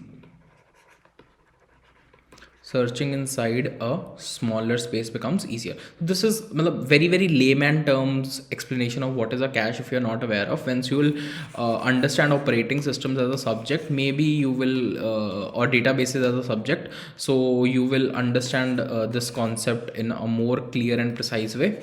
Now coming upon to our question, right? So what we are trying to say is they have told us to implement least recently used cache algorithm, right? So least recently used cache algorithm. So what actually the question says that let's say we have database. They have given two functions, int get and int put, right? So from this get function, what they want is they want key you should search a database and return the value corresponding to the key. They will give a key here and they want us to return a value corresponding to this key. So this is the function for that. And there's a put function which has key and value as arguments. So this key and value arguments, if we want to add a new entry to our database, right? So let's just look at the function, how it looks like. So yeah, so this is the function that they have given us to complete. This is LRU cache with int capacity as one of the arguments. They want us to complete two functions, int get and void put, right? So first thing is, let's say if we don't consider anything, very simple approach. Let's say we create a map. We all know how to create a map of let's say both integers. I name it as m. To get a function, what I will do is I'll search if m dot find this key is equal to m of n. If this key is not there at all, so what I will do is I'll simply return -1. This is given in the question. Else what I will do is I'll return the value that is corresponding to that key. Simple, right? And what will be there in the put? I'll in this m map, I'll put the value corresponding to the key as value and it's done. So this is something very simple, right? But here we haven't taken care of a lot of things, so let's come on to that. So for solving this particular problem, I will be using the most efficient data structure that can help us solve this problem is a doubly linked list, right? So doubly linked list, it's something of this form, right? You have a node going here, you have a node going here with previous and next pointers, previous and next pointers, previous and next pointers. Let's say this is pointing to null, this is pointing to null. Now this is the database, right? So once any new entry that comes up, we try to add here, right? So this, like in this complete database, this is the most recently used data. This is the most recently used, right? And the data that goes on to the last, this is the least recently used data. Now as soon as we perform any operation, be it get or be it put, right? As soon as I perform a get function or a get operation and a put operation, what I will see is, as soon as I perform a get operation, like I want this particular the value corresponding to this particular data, right? So this particular data becomes my most recently used data. So this should shift to here. So this will become the most recently used. So removing this from here, I will connect this to this and I'll connect this to this directly. And the data which is not used for quite long time, it will automatically reach the end. It will automatically go on to the end. And if at all we put some data, so if we want to add some data, what we'll do is we'll check for the database. If it already exists, what we'll do, we'll erase that data and we'll create a new data and add it in the front. That is, this will be the most recently used. So this is something that we are trying to achieve, and they have given us a capacity, right? So we'll work according to this particular capacity. So let me just try to code in and try to explain you what we are actually going to do. Right, so we have already created this map. So let's go ahead with this. I'll create a list of integers, list L. I'll create integer capacity capec. I'll create an integer size siz. So capacity and sizes, capacity is the maximum available database, the maximum available storage capacity, and size is how much is it filled at that particular moment, right? So this LRU cache, basically I need to initialize this. So my capac will be equal to capacity, and my size initially will be equal to 0 because there's nothing in the database, right? Now going ahead, now if I want to get something from the database, first thing is if I'll make a check. If database doesn't exist, that particular key doesn't exist, I'll simply return -1.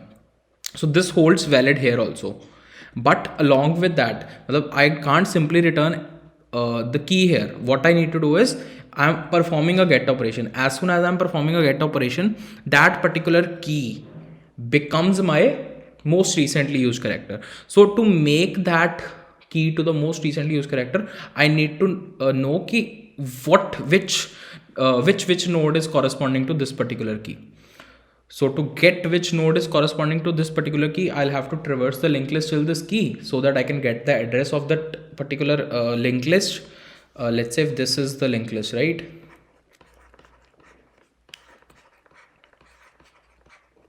If I want to remove this particular, I want to get the address corresponding to this key, the key that is present here, right? So as per our understanding, we need to remove this from here and we need to move it here. So to do that, I will need the address of this. How we can get the address of a particular node whose key value we know? Maybe we can create one more map, and inside that map, what we can store is, we can store key value pairs, key and along with their addresses. Like what is the address of this, so that I can simply attach this node here. It will be easier for me to attach this node here. So I'll create another map. So this was map of intended. This will be map of int. And how do we store addresses? We store addresses in the form of pointers, right? But we have already been using iterators. Iterator points to that particular memory address. So we'll be using iterator here as well. Iterator of the form list of integers, and it will be iterator iterator, right? And let me just name it as address. Right, so we have created another map from where we can get the corresponding address to a particular key value, right? So that we can simply erase that value, we can remove that value, we can delete that value from its current position, and we can put it in the front. That is, it becomes the most recently used thing, right? Now we have done till here. Now next step would be I'll calculate the iterator that is corresponding to this key. So to calculate that, I'll do list of integers, and what I was to do, iterator it is equal to address of this key, right? This will be the address that is corresponding to this particular iterator. So this iterator is corresponding to this particular key. So next is I will erase this entry from my already present linked list. So I'll erase this key. Next I will erase this key from the address map also. So address dot erase, I'll erase this key. So for removing from linked list, I need to provide the iterator to that particular point rather than providing the key. And also where we need to put it again, we need to put it in the front because that becomes the most recently used. So what I will do is I'll do push front key. Right, after this, what is to be done? Now new position of address is to be assigned to this key. So new position of address will be address of key equals to L dot start, L dot begin. Right, so we'll return M ka key. These steps basically were used to move this, remove this key from here and add it here. Right, so this is probably our corresponding get function. Now we'll try to see how put function works. What we actually do in put function is we try to create this new key value pair. Like firstly we'll check through this entire list if this key value pair is already present. If it is already present,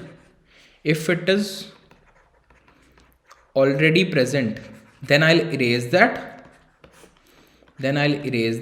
and I'll add new. If it is not present, then I'll add new it and will add it in the front. It will again be in L dot begin. So how we can do that? So the first thing that is very important that we will be doing here is firstly checking whether that particular key value pair is already present or not. So I will do that if m dot find key is not equal to m dot end. Right, so what I will do is, like, if we find that particular element, we'll erase L dot erase address corresponding to this key, basically the iterator you can say.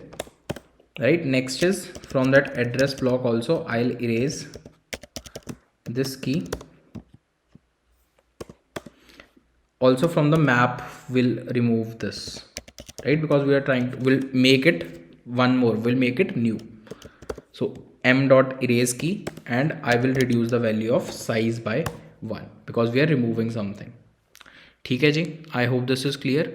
And in the uppercase, why we didn't you do size plus first? Because we are not removing anything, we are just removing it from one side and we are adding it in the front, so size remains the same.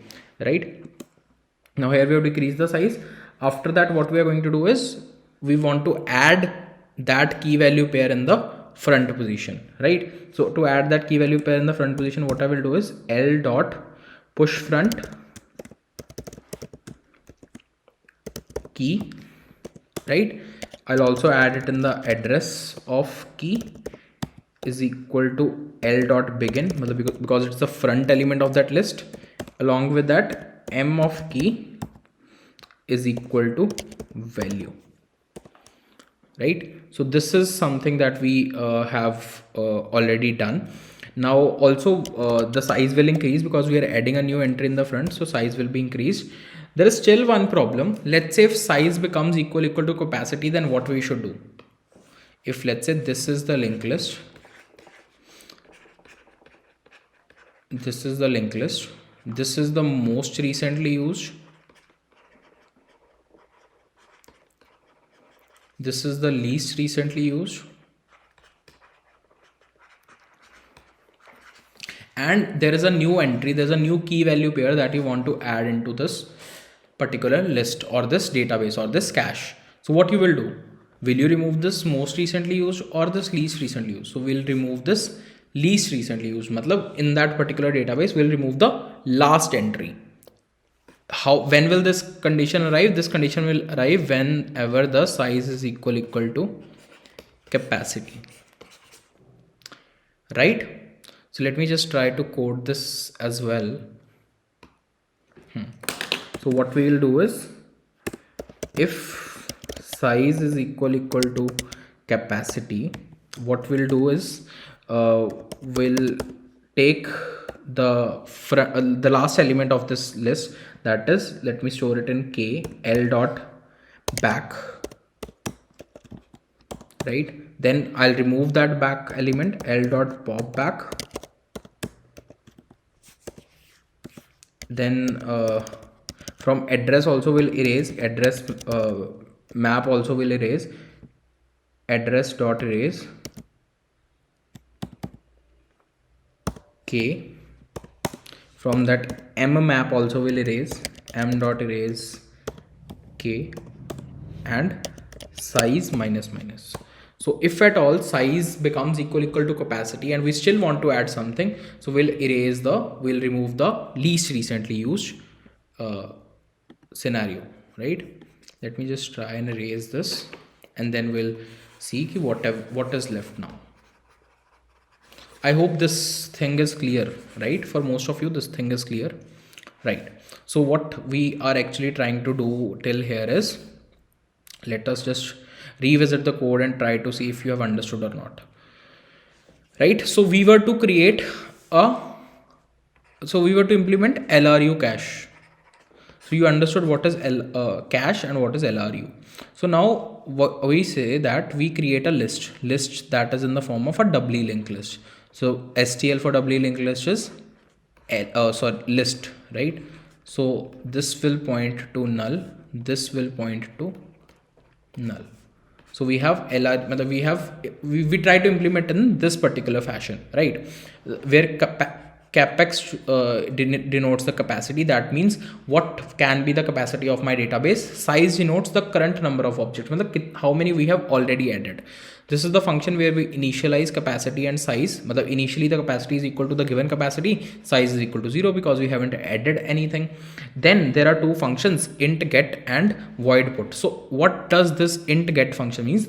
This function says that I will give a particular key and you return the value corresponding to that key. But once we operate on any key value pair, so let's say this key, our functions call for this key. Once this key is called, you need to return the value corresponding to this key, but we are using this key, right? So this will remove from here and we will be adding it here, because now this becomes the most recently used, abhi we have used, now only we have used. So we need to remove this from here, we need to make this connection as this, we need to make this connection as this, right? And this will be added in the front. Yahan pe we'll add this node. So this becomes the most recently used. So this is only what we have done. So the first step is we try to find that if that number is not present in the list, then we'll simply return -1. Else what we'll do is we create an iterator. Now what we have created, the second thing is we have created a new map, because to get to this particular node, right? How I will reach this particular node, I know the key, right? But I don't know the address of this node, so that I can remove it or I can move this to this to this. So maybe first thing is I need to iterate, I need to traverse over this linked list from 0th position to this position and then get some answer or get some query, but that will be a tiresome process. Instead of that, I've created a map where I've stored the integers and their corresponding addresses in the form of iterators. Now I have this, so I have created this particular iterator, and from this particular map I am getting the value of the address corresponding to this key, right? Now what I will do is I'll try to erase the if this is already available, so now we need to erase it. So I'll erase it from this list. Also I'll erase it from this address map, and I will put it in the front. L dot push front is equal to key. I'll put it in the front, right? Then address of key address of key also changes. If I put it here, so what will be its new address? Its new address will be corresponding to the address that is L dot begin, and I will return the value corresponding to it. I hope now it is a little more better, right? Cool. So the next thing is a put, right? So put functions tells us to add a new key value pair. So if I want to add a new key value pair, like this is the current structure that we have.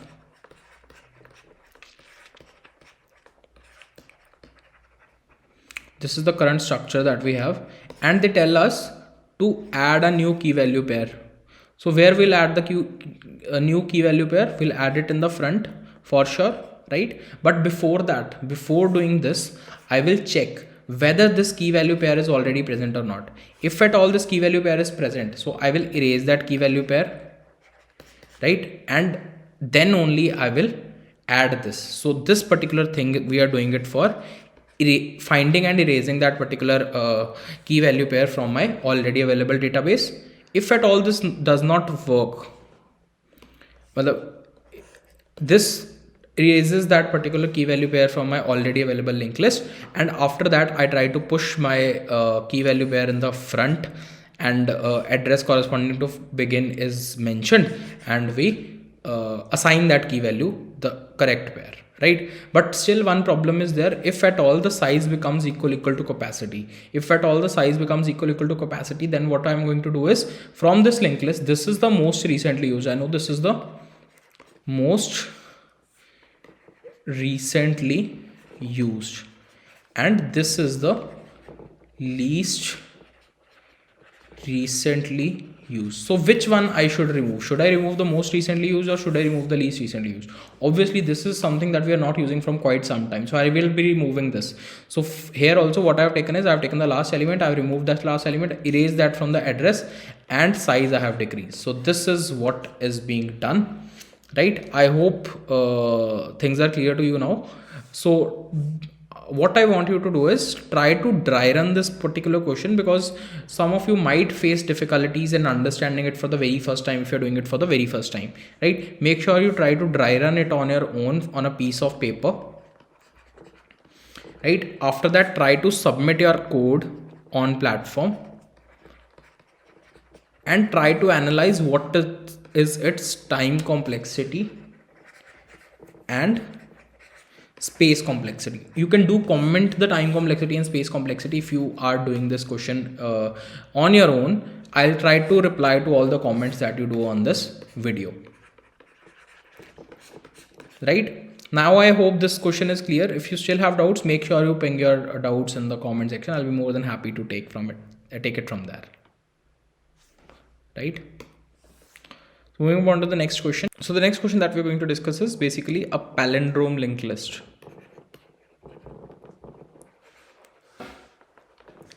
So you might have heard this term before also. What is a palindrome number, right? Palindrome number is such that, let's say we have 1, 2, 1, 1, right? You read it from the front, you read it from the back, it is one and the same thing, right? 1, 2, 3, 2, 1. It is also a palindrome number. And you might have also done this question in arrays or vectors, right? You are given an array and you need to check whether this is a palindrome array or not. Let's say if an array has these numbers 1, 2, 3, 4, 3, 2, 1. So this is a palindromic array,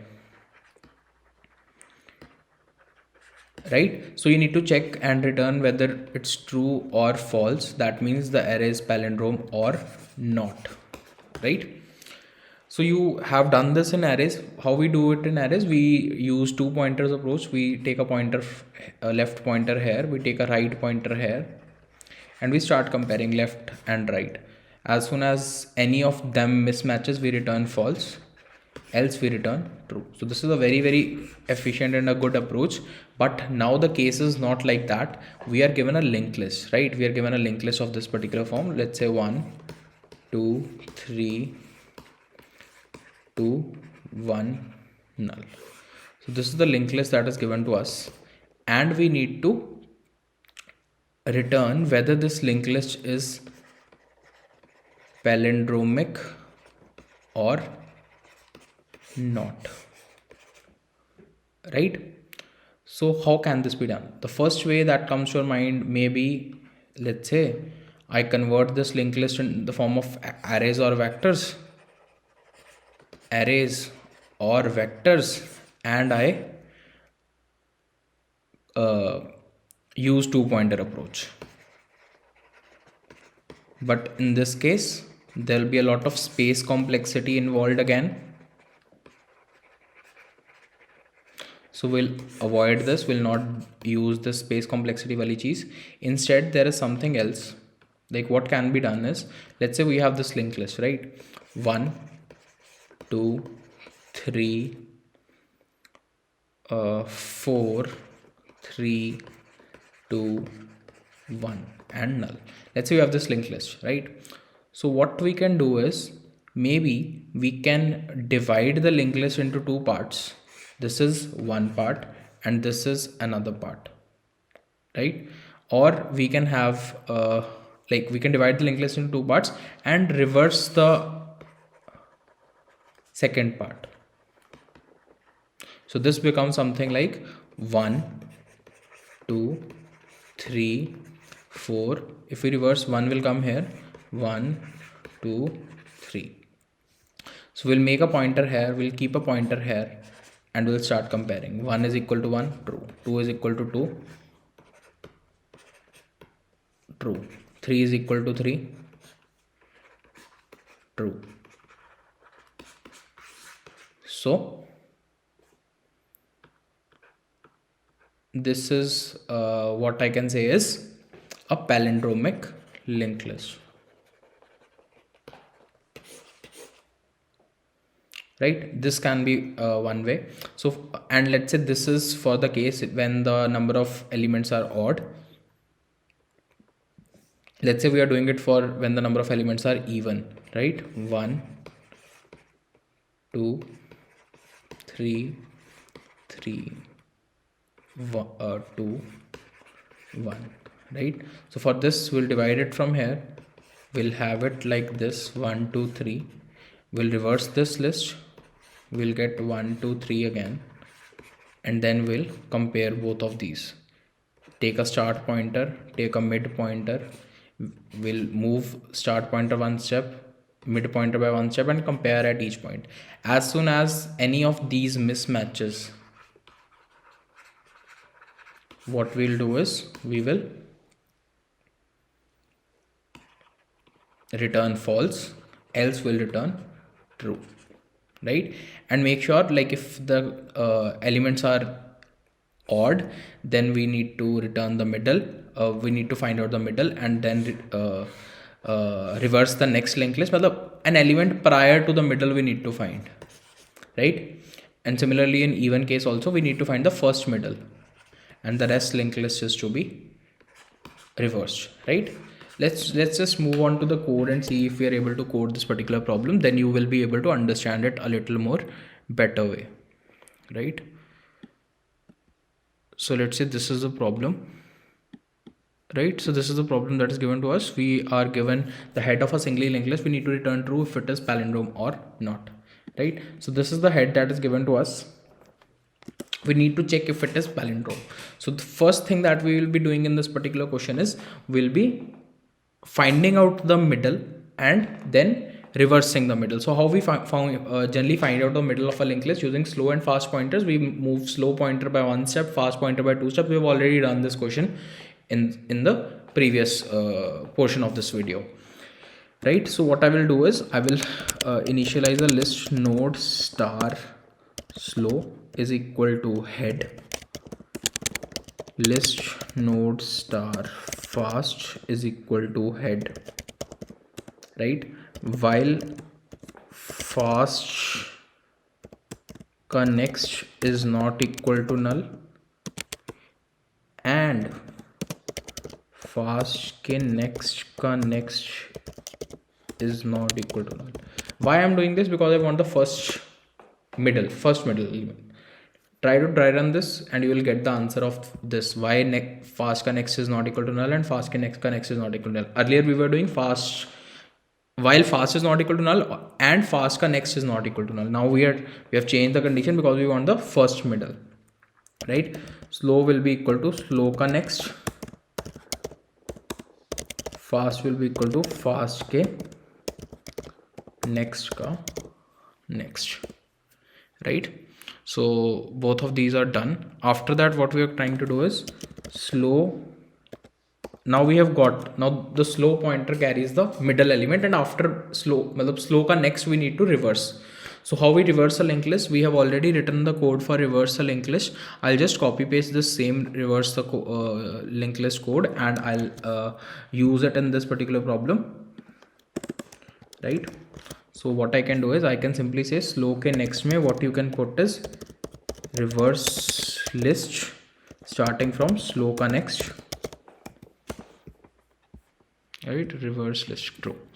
So now we have half linked list as straight and half linked list as reversed, right? Now what we need to do is we need to compare. How we'll be comparing these two linked lists is we'll have two pointers. One is again a start pointer, one is again a mid pointer, and we'll compare both of them. How we can compare both of them is let's say I take a new node, list node star start is equal to head, list node star mid is equal to slow next, right? While mid is not equal to null, what I will do is if mid value is not equal to start value, will return false, right? At any point if this doesn't happen, will return false, and we'll move start equals to start next and mid equals to mid next, right? And we'll simply return true after that. After coming out of the linked list, we'll remove return true. That means the linked list is a palindromic linked list, right? Try to submit. Yeah, so we have successfully, has been successfully implemented, right? So what we are doing in this particular question is I hope you can understand it now with the help of code as well. So let's say we have this, now it is better. 1 2 3 3 2 1. So what we did here is we took a slow pointer, we took a fast pointer, both keeping here fast pointer, and we tried to move fast when it in a while loop until fast ka next is not equal to null and fast ka next is not equal to null, so that as soon as my slow reaches here I get the mid of my linked list. Now what I've done is in slow ka next, after this I am attaching reverse list slow ka next. This entire list is what I am passing out in the reverse function, and this list becomes something like this. This becomes my new list. Now this becomes my new list. It is 1 2 3 1 2 3 and null. This becomes my new list. Now what I did was I made a start pointer that was pointing to head. I made a mid pointer that was pointing to slow next, that is this. Now I start comparing mid key value with start key value. This value is being compared with this. Yes, if at any point they don't match, this is not matching this, this is not matching this, this is not matching this, I'll return false and I'll keep on moving. Else, if this comes out from this loop, we'll return true. So this is how we check whether a linked list is palindrome or not. I hope this question is also clear. It's also one of the important questions, you can say, from the point of view of linked list. So make sure you do it on your own once. And let me know if you have any confusions, any doubts. Please type it down in the chat box, in the comment section. I'll be more than happy to take all your queries, right? So the next problem that we're going to see is basically intersection of two linked lists. What we are given in this particular question is you are given the heads of two singly linked lists, head A and head B. You need to return the node at which the two lists intersect. If the two linked lists have no intersection at all, then we can return null. For example, the following two linked lists begin to intersect at node, like we are given A1, A2, B1, B2, B3, C1, C2, C3. So we need to know the intersection point of both these linked lists. We have been given two linked lists with head A and head B, right? Let's just see how what can be the approach. So the question, like the lead code example was A1, A2, C1, C2, C3, null. Here it was, I guess, B1, B2, B3, right? So this was the problem that was given on lead code, and they wanted us to get the intersection of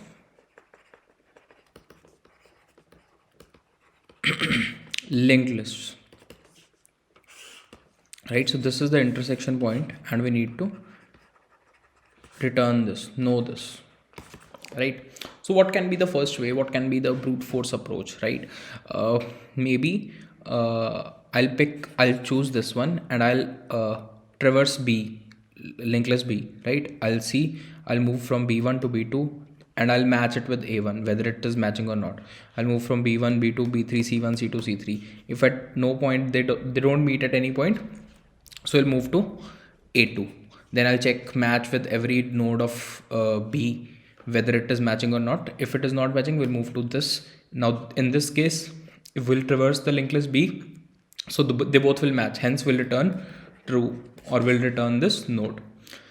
But this will take the time complexity of O of m into n. If m is the length of this this linked list and n is the length of this linked list, then O of m into n time complexity, which is very, very expensive, right? So we'll not prefer this. Instead, what can be done is, let's say there's a set set data structure, right? Set in SQL we have seen. So what we can do is, for one linked list, we traverse and put all the nodes in a set, unordered set or map, you can say. And like A1 will be here, A2 will be here, C1 will be here, C2 will be here, C3 will be here, and so on.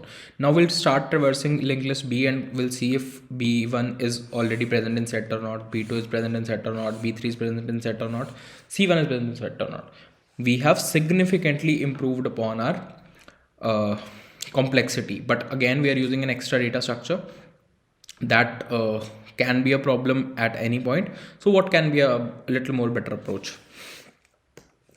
Let's discuss once again, like, what is the solution? A1, A2, C1, C2, C3, null.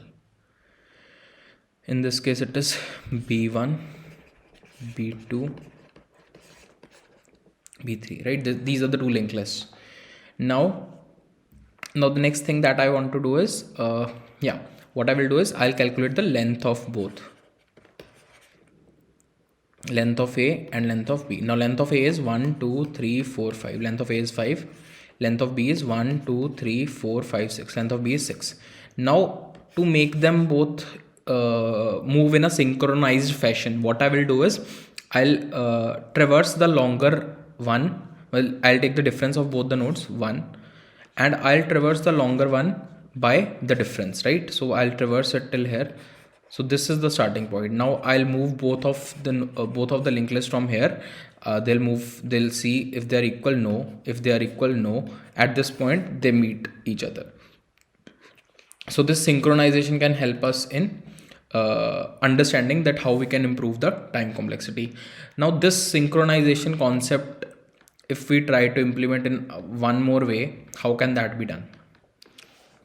Right? Let's say I have this linked list again, A1, A2, C1, C2, C3 and null.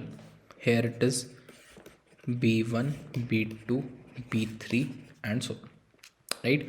So let's say this is list 1, this is list 2. Right? I start from this list, A1 starts from this list, list 2 starts from this. Let me just consider this distance as hypothetical x, this distance is hypothetical y, this distance is hypothetical z. Right? So total distance that list 1 covers is x plus y. Total distance that list 2 covers is z plus y, right? Let's say I want them to cover the distance of both of these linked lists. Like list 1 covers first x plus y, then it covers z plus y. Similarly, list 2 covers its own distance z plus y, then it covers list 1's distance, that is x plus y. So again, these both distances become equal, or they are in sync, I can say. As soon as they are in sync, we'll traverse, I'll traverse list 1 from A1 to A2 to C1, C2, C3. As soon as it reaches null, I'll start traversing it from this side, B1, B2, B3, C1, C2, C3. So what happens in this case is, they both will be in sync at this point. They both will meet at this point, and we don't need to do anything. This is the best possible solution that is available. Let's just try to dry run and see if this works, right? Let me just use an eraser. Okay, so what I tried to say was, like, A is here, B is here, right? A moves to this, B moves to this, A moves to this, B moves to this, A moves to this, B moves to this, A moves to this, B moves to this. Now after this, A moves to this and B moves to this, A moves to this, B moves to this. Now they both are in sync again, right? They both are at the same place. Now B moves to this, A moves to this, B moves to this, A moves to this. Now again both B and A are equal. As soon as they are equal,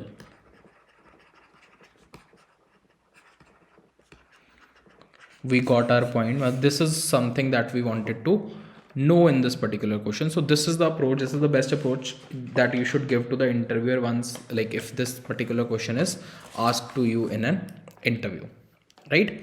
So let's see how this code works, how we can code this particular approach. So yeah, so the first thing that you should do is list node star, let's say A is equal to head of A,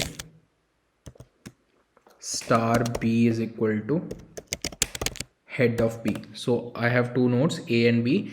I'll run a loop until A is not equal to B. While A is not equal to B, what I will do is the point at which A equals to B, so that means that is the intersection point, right? So we'll run this loop until and unless A is not equal to B.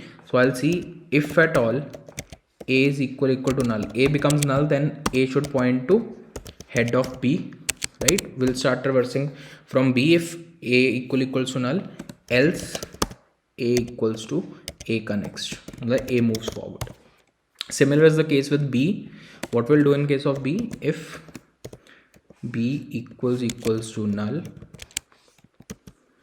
B equals to head of A, else B equals to B connects, right? So as soon as they come out of this loop, we can return A. Let me just try and run this code if this works.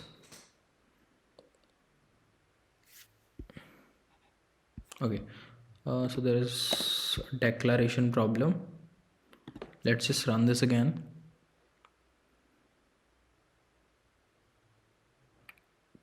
Yeah, so both of them are intersecting at 8. So we have got the correct output and it has been accepted. So what we are doing in this particular case is, let me just explain it to you again. So let's say we have this particular linked list 1, 2, 3, 4, 5. Here I have 6, 7, 8 and this null. So I need to tell at which point they intersect. Now this is list 1, this is list 2, right? I make it point to as A, this I make it point to as B. Now I check for if A is not equal to B, if at all A is not equal to B. So if A is not equal to B, I'll see if A equals to null. No, A is not equal to null, then I'll move A forward. Similarly, I'll see if B equal to null. No, B is not equal to null. I'll move B forward, and we'll do this until both of them are at the same position. A is here, B goes here, A is here, B goes here, A is here, B goes here, A is here. Now A becomes null, so B goes here. As soon as A is equal to null, we move it to B. Now it starts from head of B. So now A is here, B goes to null. A is here, B goes here. Now both A and B are in sync, right? So as soon as they are in sync, now again we'll start moving. B is here, A is here. Now B is here, A is here. B and A both match at this point. We'll simply return A, or we can say we return B. As soon as they become equal, so they'll move out of this while loop and we'll return the answer. So this is what we are doing in this problem. I hope you are amazed by the solution, and if you have any doubts still, so do comment in the comment box. I'll be more than happy to take all your queries. Right, now let's move on to the next problem.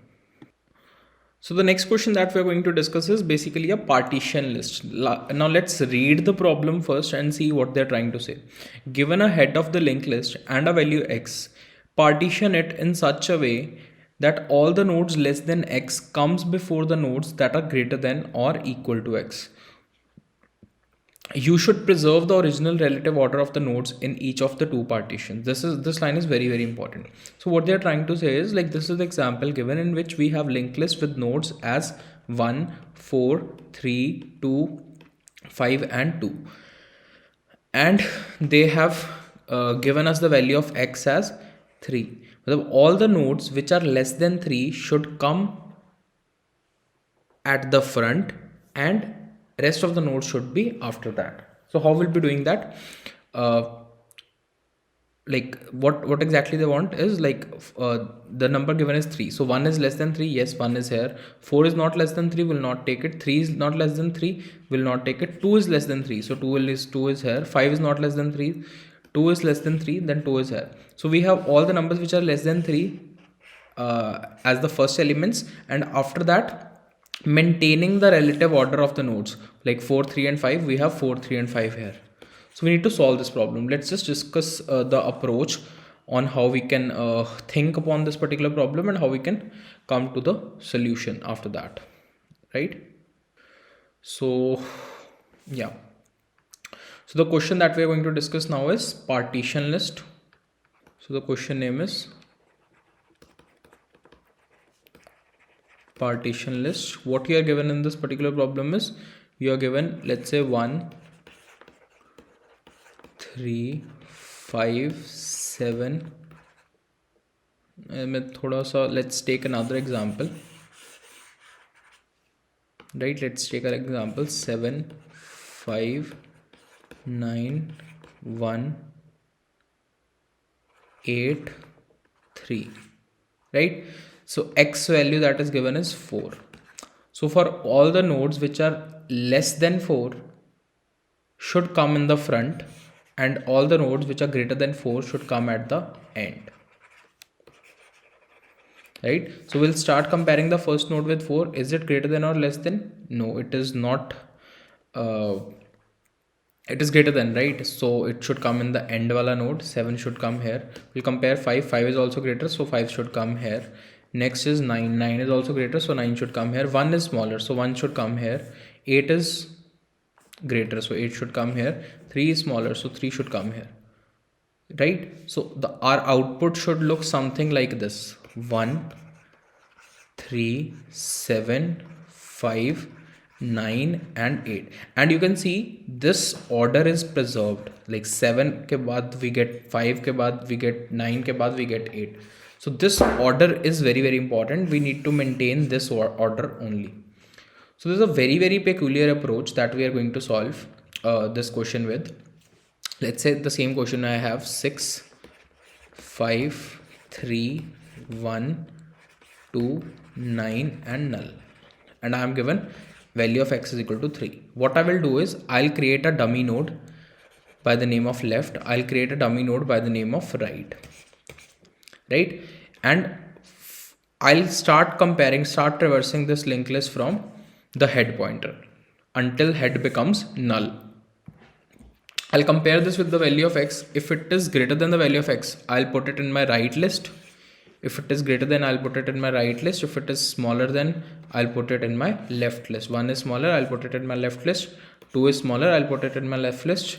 9 is greater, I'll put it in my right list. Now once I have the left and the right lists, I'll combine both of them, right? And here, along with that, we'll maintain a tail pointer that will move to the last pointer, because we need this at the end, because once we need to join this along with this, so this tail of left should join to right. Tail of left ka next should be equal to the right.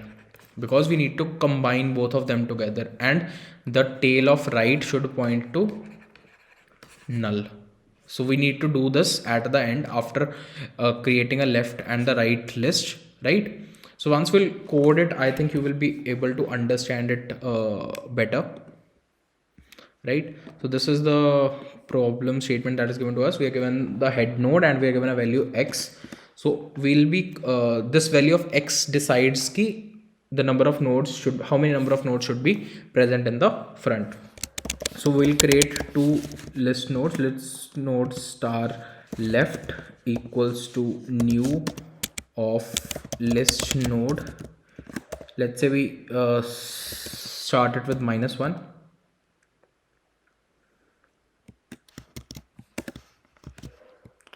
We create another node, list node -1 again. Let me just name it as right, and also we'll maintain their tail pointer so that we can easily connect both of them after we make them. List node star l tail, list node star r tail. Initially l tail is pointing to left and r tail is pointing to right. ठीक है जी. So l tail and r tail are done. So I'll move while my head is not equal to null, and I'll compare the values of x with the head key values. If head key value is less than x, then what I will do is I'll put that term in the left wali linked list with the dummy pointer. So l tail का next will become equals to head, and l tail equals to l tail का next, but the l tail moves forward, right? What will come in the else part? Else, if this is not the case, r tail का next will become equal to head, and r tail equals to r tail का next. So both our l tail and r tail are made, right? And we'll be moving our head forward, like we'll traverse the entire linked list. Head is equal to head ka next, right? After this is done, at the end what we need to do is r tail ka next should be equal to null, because r tail is the second list ka next is equal to null, and l tail ka next should be equal to the right pointer, मतलब जो dummy pointer है उसका next, right? At the end what will return is left का next. Why left का next? Because left is containing a dummy pointer. We don't need to return that dummy pointer of -1. Dummy pointer के आगे वाला number is what we are going to return. Let me just try and run this program and see how it goes. Okay, there is a spelling mistake. Yeah, so we have successfully solved this problem, and the solution has been accepted also. So this was it. Let me just dry run through it once again. So what they have given us, this example: 1, 4, 3, 2, 5, 2 and null, right?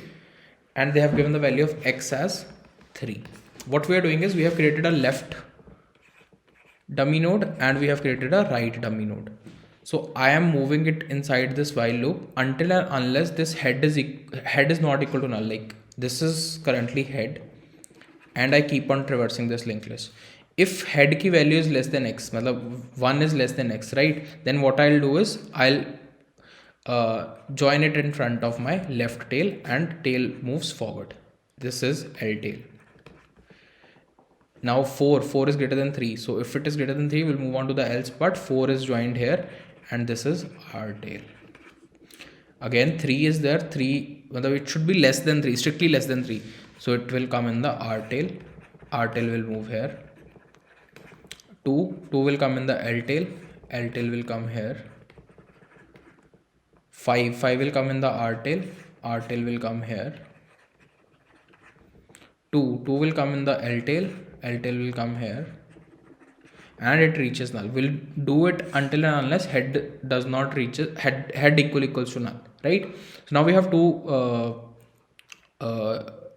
separate linked list left and right, what I need to do is I need to make this L tails next point to right ka next. This should point to this. This is what I am doing here. And R tail ka next to be null. R tail ka next is to be pointing to null. So my linked list will finally become 1, 2, 2, 4, 3, 5 and null. And this is pointing to left dummy node. So at the end what I will return, left ka next. I'll start returning from this, and this is the answer that we'll get. Right? I hope this is clear. I hope you are able to solve this particular problem. Right? Now moving ahead, there is something known as circular linked list. I'll not go into the depth of circular linked list. That is something that you can explore upon. There are some problems that can be solved using a circular linked list, but if you have understood the concepts of singly linked list, then circular linked list is not a tough topic. It's completely almost similar, just some things you need to understand. Just from basic point of view, if I talk about what is a circular linked list, right? What is a circular linked list? So our singly linked list is something of this particular sort, right?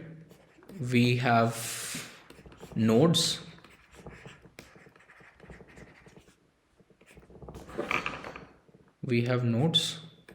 this, let's say data is 1, 2, 3, 4, address of this is 100, this is 200, this is 300, this is 400. This stores the address of next, it is 200, it is 300, it is 400 and it is null. This is my singly linked list. What happens in a doubly linked list? We have discussed doubly linked list as well. तो doubly linked list में क्या होता है? Doubly linked list में the picture is something like this. Now you can visualize it something like this.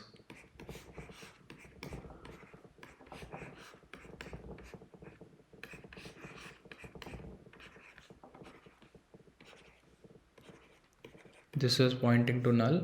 This is pointing to null. They have two pointers, previous and next. Previous and next. Let's say the address of this is 100, 200, 300, 400. So this will store 200 here, the address of the next. This will store the address of the previous here and the address of the next here. This will store the address of the previous here, address of the next here. This will store the address of the previous here, address of the next here. These are the datas 1, 2, 3, 4 and this was something known as a doubly linked list. Now what is the difference between what is a circular linked list? So it is similar to singly linked list. So what happens in a circular linked list is we have 1, 2, 3, 4, 5. This was singly linked list. So now instead of 5 pointing to null, if 5 points back to 1, right? There's no option of null in a circular linked list. Like there's no node that is pointing to null in a circular linked list. Like there is a head pointer that points to the start node. There is a tail pointer that points to the tail node, right? And tail, every time tail ka next is equal to head. So this is the condition for circular linked list, right? If you want to insert a new node in a circular linked list, what you will do is,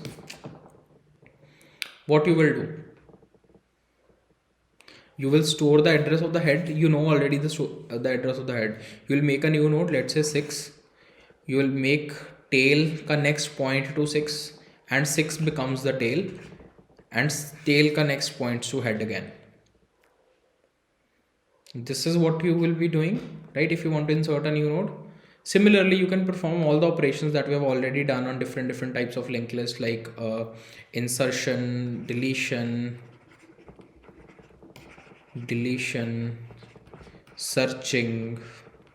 So all these operations can be performed on circular linked list as well, right? I want you all to try circular linked list on your own once. If you feel like solving problems on circular linked list is difficult, do let me know in the comment section. I will come up with a separate video for circular linked list as well, right? So that was all about linked list as a topic. We have extensively covered a lot of topics, and I believe you would have understood a lot of them, right? So from the point of view of understanding of linked list, now I believe all these things are clear to you. We have started with representation of a linked list, right? We've started with the which all topics we have covered in linked list. So we have started with the need for linked list, advantage over arrays,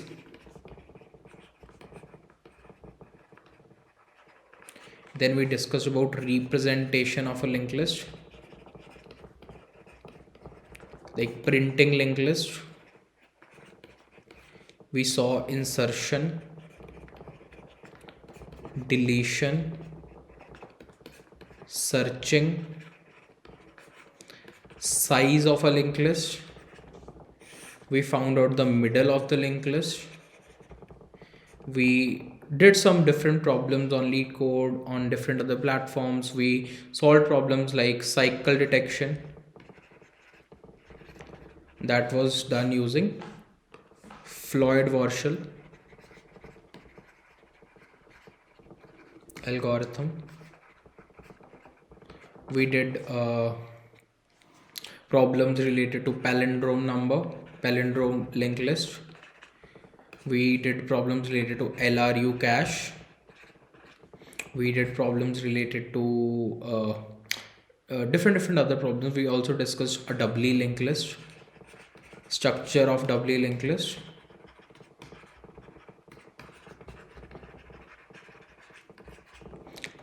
STL in linked list. Along with that, some more topics we have discussed. So this covers all your fundamental concepts of linked list. Now what I advise you to do is, once you have watched this video till the end, go to any of the sites, be it InterviewBit, be it LeetCode, or any other site that you want, and try practicing some random questions based upon linked list. Now I feel that you are ready for this topic and you can solve all the problems, be it from easy category, medium category, or hard category. So make sure you utilize your time well and practice more questions. It's not just about viewing these videos, it's more about practicing a lot of questions. That is ultimately going to help us in the longer run. So make sure you watch this video. If some concepts are not clear, do comment in the comment box. If concepts are clear, make sure you hit the like button and subscribe to this channel as well. And let me know which all more tutorials you're looking forward to in the series. I'll come up with the complete tutorials on any of the topics that you are looking forward to, that you are facing problems in currently. So this was all for this particular video. I thank you all for keeping the patience and being till here till the end of this video. This was amazing to teach all of you the concepts of linked list. Soon some more videos are going to be uploaded on this channel as well. Till then, all the best. See you.